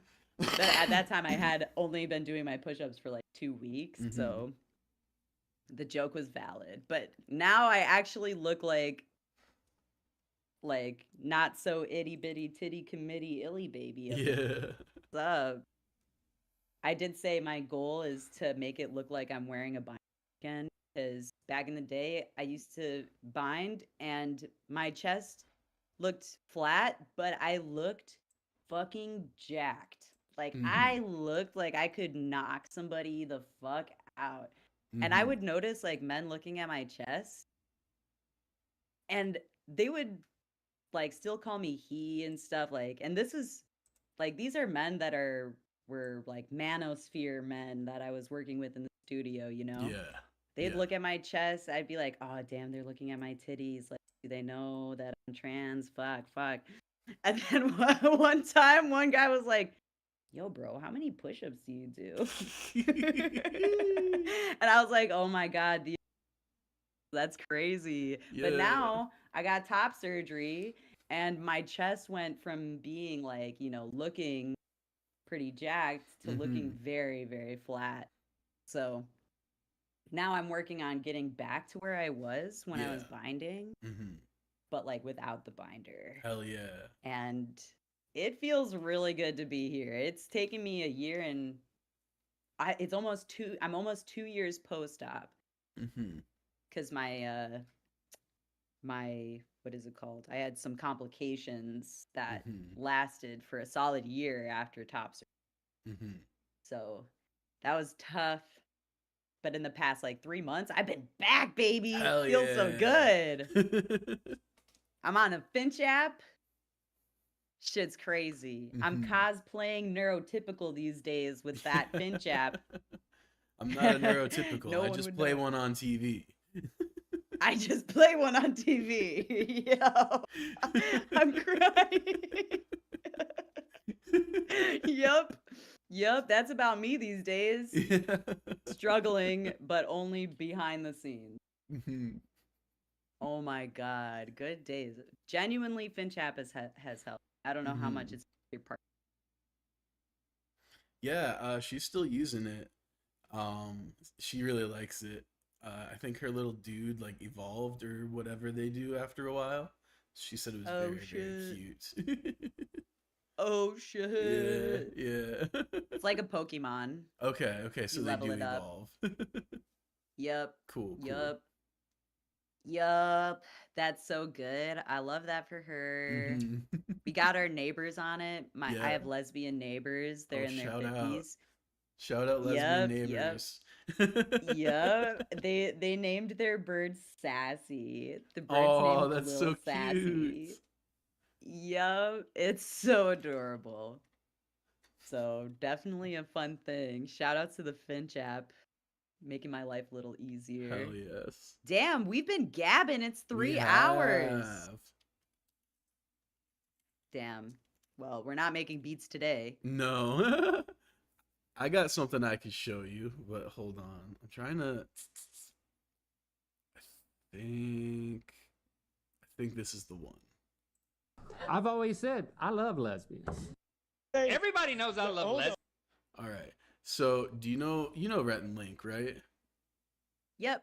Yeah, you know about their Are you about to show me the bi panic? Oh no, but that is hilarious. Oh my God. Link had some of the most insane bi panic on the last Good Mythical Evening. Like, whoa, oh wow. Yeah. But no, I was actually gonna show you that everyone knows I love lesbians. Oh shoot. You don't know about this? Okay, cool. I'm gonna link you. I haven't seen that one.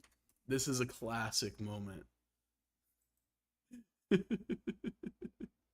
Everybody knows I love lesbians.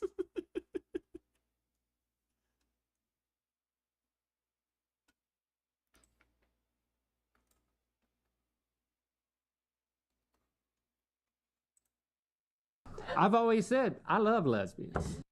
Everybody knows I love lesbians.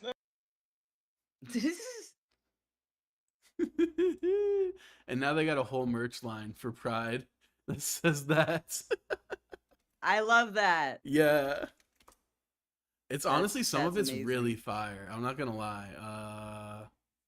Where was the one? Oh, this one. This sweater I am just obsessed with.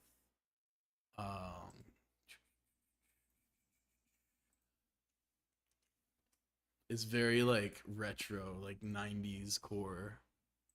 Oh, it is. For those of you who want to see. Yeah, I'm pulling There it it up is. for my screen. That is 90s core. Oh, Rhett and Yeah. Link. Yeah. 90s core as fuck.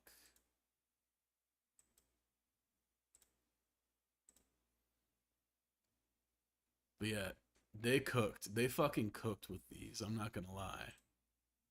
That's amazing. Yeah. Oh my god. Wow, Rhett and Link, they've been around for so fucking long. For sure. They are an institution at this point. Yeah, they are. Holy shit. I feel like I should drop some Pride merch this season. That would be fire. That would be I've so been fire. I have some in the tuck that I haven't shared like Yeah. online Mm-hmm. that maybe I'll do like a microblog series or something regarding it. It's called I Survived Bible Camp. Nice. Oh, I do remember those. Yeah, I came up with like a bunch. There's so many iterations of this one like shirt that I have. Mm-hmm. But I feel like it would do really well during Pride. Yeah. And I really did survive Bible camp. So, yeah. Yeah. It hits home. One of my posts this week is too gay to function is hitting a little too close to home these days. I'm feeling very much too gay to function. Also, that is like from my childhood. Yeah. Too gay to function, or that quote. I haven't actually heard that before, but What? Have you not Yeah. seen Mean Girls? oh, I have. I just guess I don't remember that quote. Yeah, when the two friends, the gay one and the goth one meet the main character. Mm-hmm. The goth one is introducing the gay one and is like, "This is so and so. He's too gay to function." Lol. Yeah. It's a good one. And then that quote obviously like went on to be memeified in the Mhm. early aughts. And that was Right. like a really big queer meme for like the longest time in the early aughts. That makes sense. I could definitely see how that would have gone viral then. Oh yeah. Oh yeah. Yeah. Wow, you didn't know about Too Gay to Function. No. Dang. I'm also doing a little push that's like like eat pussy just to feel something. Oh, that's great. Piss off a Bible thumper just to feel something. Hell yes. I'm trying to pull U-Haul up. just to feel something. I actually did a short. It's been long enough. I don't even remember how to log in or find it at this point.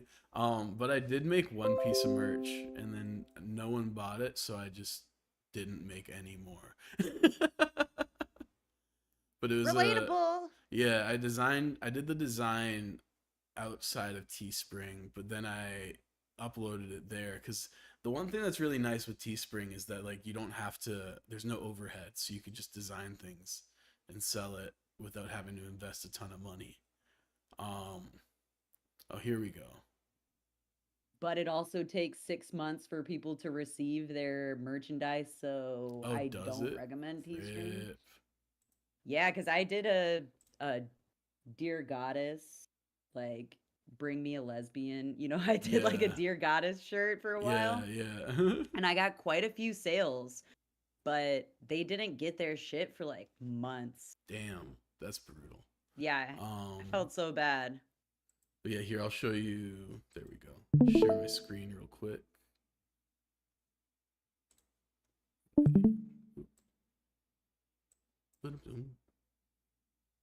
Change the background so I can see that. All right, yeah. So that Oh. was the one that I designed. Yeah. That's nice. Yeah, nothing like too crazy, but gets the job Reminds done. me of your end screen. Yeah, that's actually the same logo that I repurposed it for the background. Nice. Yeah.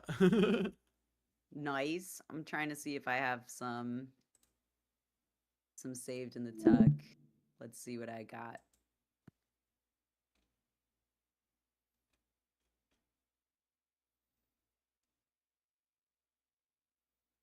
Let's see.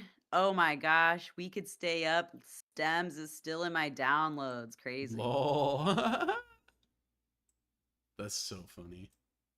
Spring cleaning is too. Wow. Pro tip, don't buy beats from Jay Oliver. Oh yeah, for real.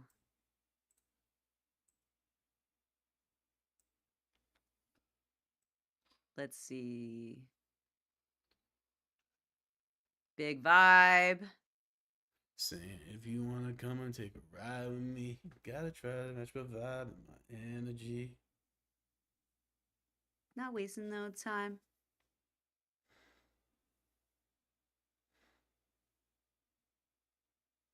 Oh, we're getting closer. I survived Bible camp. Here we go. Hey. There's a folder. There's a folder. Oh, I'm fucking up. Fucking up. Because the folder is not full of anything. There's nothing in it. Ay, ay, ay. I may not have them. Damn. That's okay. Yeah. No biggie. Yeah. They're on my Canva. I guess I could pull up my Canva. Mm-hmm. Give away all of my secret designs.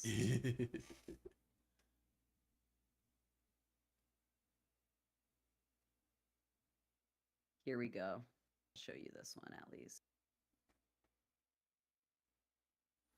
Let me share my screen. Let me share my screen. Oops.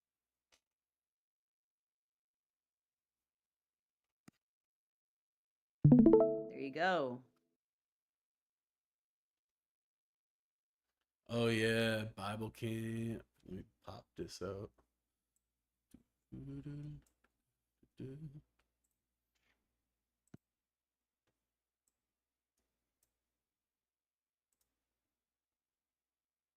Yep, that's one of the designs. Did you ever go to Bible camp and they did the rose thing? No. So there is like this thing in the early aughts, if you went to Bible camp, where they would try to convince you not to have sex with people because you're a rose, and every time you have sex with somebody, you lose one of your petals. Damn. And so they would pass this rose around and tell everybody to take a petal while they're like having this sermon or whatever. Mm-hmm. And then at the end, someone is left holding like just the rose stem and it's all thorny and shit. Yeah. And they're like, this is what happens to you when you have sex. That's wild.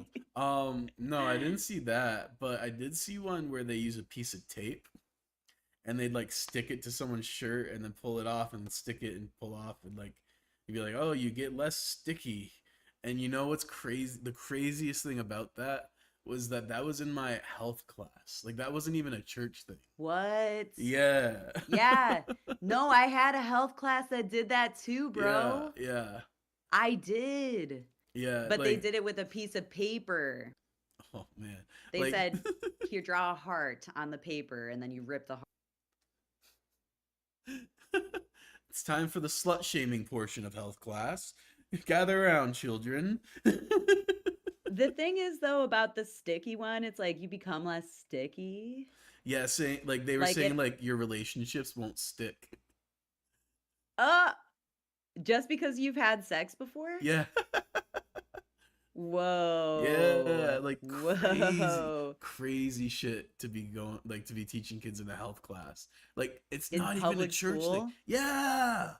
That's what's crazy. Like what? Yeah. Yeah. Yep. That's super. Yeah. They had that in our public school too. Mm. Robert Crown is what it was called. And they had all these really toxic fucking things that they taught you. Yeah. Was the truth. Very much like be afraid of gay people and STDs and having a baby. Be very afraid of having a baby. Yeah. Oh, I love this one. We met at Bible Bible Oh, camp. yeah, I like that. That's cute.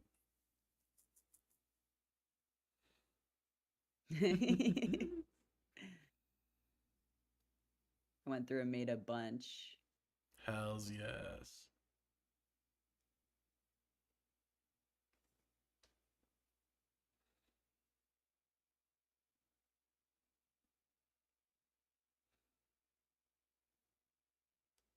Just scrolling through. Mhm. Oh yeah, this That's a one was good one. fun. Yeah. Yep. I love that one.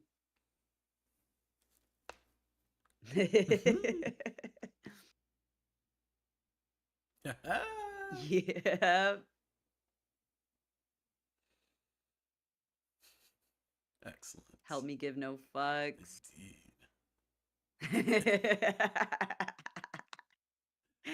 Ah.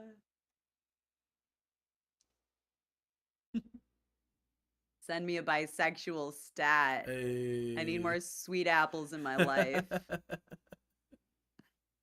Send me a U-Haul, baby. Hey. Wow, how many are there? At least 4. Send me an asexual. There's at least 4. Probably 29, I'm gonna guess. Great guess. Wow. Yeah, those were my last year's Pride merch, Mhm. but I never did them. Like I never shared the merch. Right. I just did the thing. Did the damn thing. Yeah, I did the damn thing. Hell yeah. Well, damn, Sweet Apple, this has been a really great little chat. Yeah. We didn't get much done, but we got covered a lot of ground with the gab. We covered a lot of ground with the gab. Yeah. I kind of love having sessions like this once in a while Mhm. where the pressure to perform creatively isn't like super intense. Yeah, for sure. I think that's going to be the perk of doing live streams that are like busking oriented too. Mhm. Cause then I'll have some, I don't know, something to do that's creative, but it's not forcing me to be creative. Yeah, That for makes sure. sense. For sure. Cooking up a beat on the spot, there's so much pressure. Yeah, and it takes a lot of mental energy to like keep that concentration, especially while you're trying to multitask with chat. Oh yeah, I practically don't speak to chat when I'm Yeah. cooking a beat. I leave that to you. Yeah. I'm like, Sweet Apple, you watch the chat. I'm gonna be very silent here for like 10 minutes. Yeah. There was one point where you were like, hello? And I was like, yeah, I'm still here. You're like, oh, sorry. It went really there for a sec. Yeah. Yeah, I remember that because the Discord dropped, and so I wasn't getting any like feedback of what you were working on, and I said something a few times and I didn't get a response, and then I was like, and then I didn't hear you at all. It was just like dead silent. Like I didn't even hear you like do do do or anything. So I was like, hello, Like stimming, yeah. Yeah, I wasn't even talking to myself. I was Yeah. just very silent. Yep. Full hyper focus. Yep. That's kind of the downside occasionally Mhm. of like doing cook-ups during Twitch Mhm. is I struggle to engage with the chat as well. Yeah, for sure. For sure. I think you're getting closer to finding, what an ilyBBY stream looks like and what works for you, what doesn't. So, Gotta yeah. say, it's very big thanks to you for helping me hash it out and figure that stuff out. Yeah, I mean, I'm happy to help. Shoot, I wouldn't have streamed today if it weren't for you. So, like, so one hand, what is it? Iron sharpens iron or whatever. You scratch my back, Oh, I getting scratch back into the yours. Bible shit. Yeah. Getting back into the Bible shit. He said, iron sharpens iron. Yeah. I know that word. My pops used to tell me that verse. Yeah. But it's true. I'm very thankful that you've been here with me on this journey. It has been super nice. And big Mhm. shout out to the chat. everybody who's commented and just been part of it. Like, big shout outs to you guys. Like, thank you for bringing up the Bible. Yeah. Haven't talked about that in a long time. Like, kind of nostalgic Yeah. talking about the Virgin Mary. I feel like I haven't had that discussion in a really long time. Mm-hmm. So, all good things, like blast from the past. I feel like I need to get more used to having discussions about the Bible. Yeah. It's just so much more ubiquitous here. True. That is true. All that to be said, thank you all for being here. Sweet Apple, thank you for engaging in good faith. Of course. I know you and your feelings about religion. Me bully religious people? Never. My guy, I'm telling you right now, when you were answering in good faith, I was surprised. Yeah.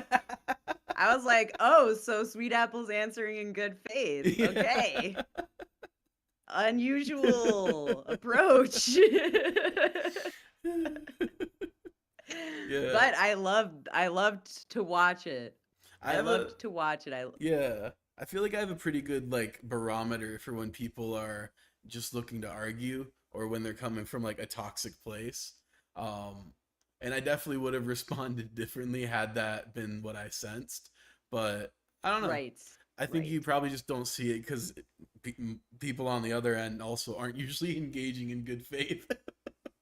Yes, So- correct. You're right. Actually, Cornelius, thank you Yeah. for engaging in good faith. Even more so than Sweet Apple. Let me rescind my thanks from Sweet Apple.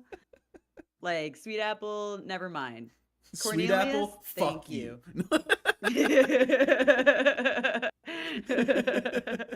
Sweet Apple, I could care less if you engage in good faith.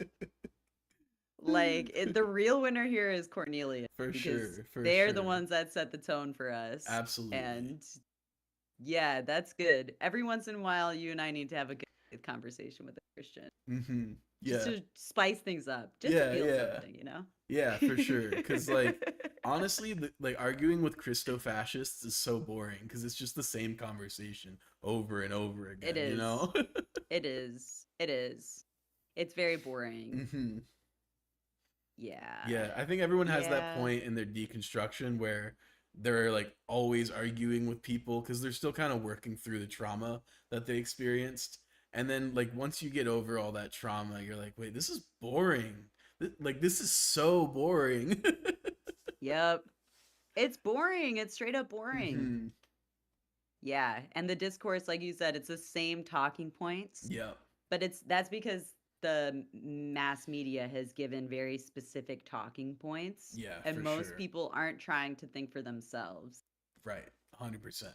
And so 90% of arguing with Christo-fascists is trying to get them to think for themselves for like 2 seconds. Yeah, genuinely. And hilariously, they are the ones who are like, you have an overinflated sense of individuality. And I'm like, yeah, and you have no conception of what it looks like to love your neighbor. Yeah. Anyway. Anyway. Shit. Yeah, that was a really big surprise. Maybe I'm gonna go online and post about that. Like, wow, me and Sweet Apple had a good faith conversation with a Christian today. What Yeah. happened during my live stream? Yeah, send people to the Unexpected. VOD. Yes. More good folks. Come chat with us. Yeah. We'll tell you all about the Virgin Mary and how Yeah. We sure will. not to bring this like really dark comment, but yeah, that's what we talked about today. You're not wrong. It was just really funny phrasing. I know. What can I say? I'm a comedic genius. The comedy writes itself 90% of the time. For sure. Wow, what a great day. Thanks for showing up today, Sweet Apple. Yeah. Thank you for showing up. I hope your existential crisis is maybe not like lessened, but hopefully not worse since we started. I'm good. We're chilling. Good. Phew! I had a moment of anxiety. We good. We good. Good. Damn. Well, I'm gonna head off. I'm gonna roll Alrighty. up, get myself Hells some yes. green, and chill for the rest of the day. Cool. Yeah, I'm probably gonna do Alright, exactly well, the same thing. let's go. It's blunt o'clock. It is Exactly. time. Exactly. It's freaking 3 o'clock your time, 6 o'clock my time. Yeah, This is my pre-dinner blunt, that's what's up. but it's not a blunt. It's a joint. There's no Mm. tobacco, sadly. We need a term Did you for ever smoke like tobacco? by itself, no, but in a blunt or a spliff, yeah, hell yeah. We need a term for like tobacco-free blunts, you know? Because like you could just say, "Oh, it's a hemp blunt," but that don't hit the same. You know what I mean? Like we need a new term for it. Anyway, that's a whole other thing. You know me. You're If right. you get me started, we're gonna go for another hour. Oh my gosh. And we got on the topic of weed. It's Yeah, it's yeah, a wrap for for real. y'all. Sorry, hoes. Any sober hoes in the chat, sorry. We're about to talk about weed for 3 hours. No, I'm Yes. joking. I'm joking. We're done. We're done. We're done with the stream, okay? All right. Maybe.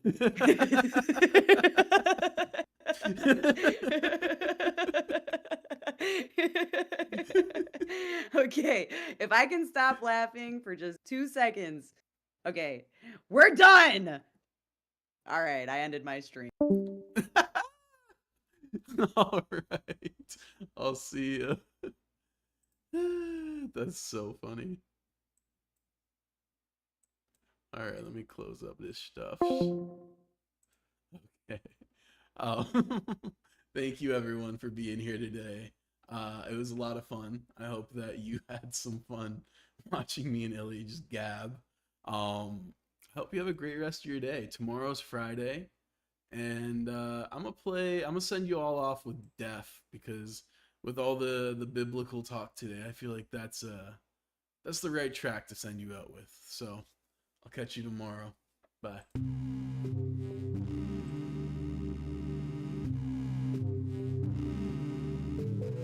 I prayed for you to come back, but haven't seen you since. I checked in your songs, but didn't hear your presence. I looked at your house, and it seems like you left, 'cause all that I found were your static on. Am I going deaf to you?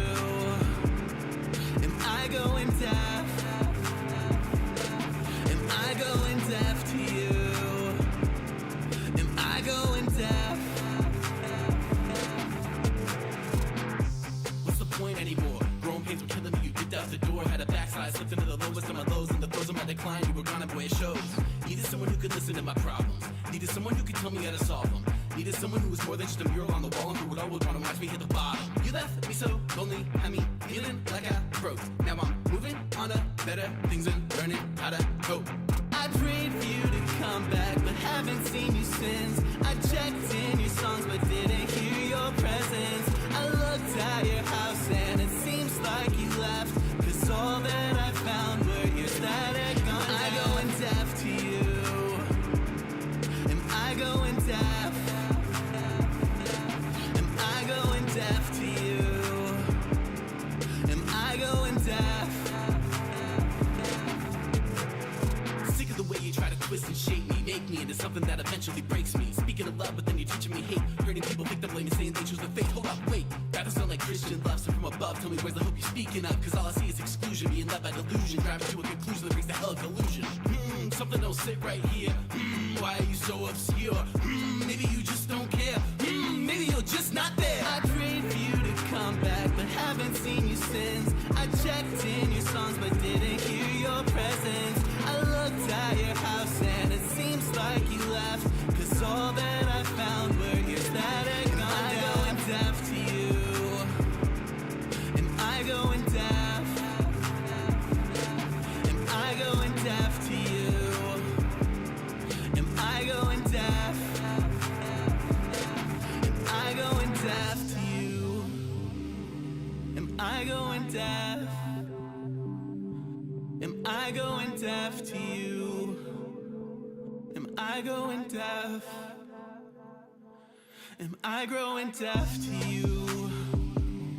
Am I growing deaf?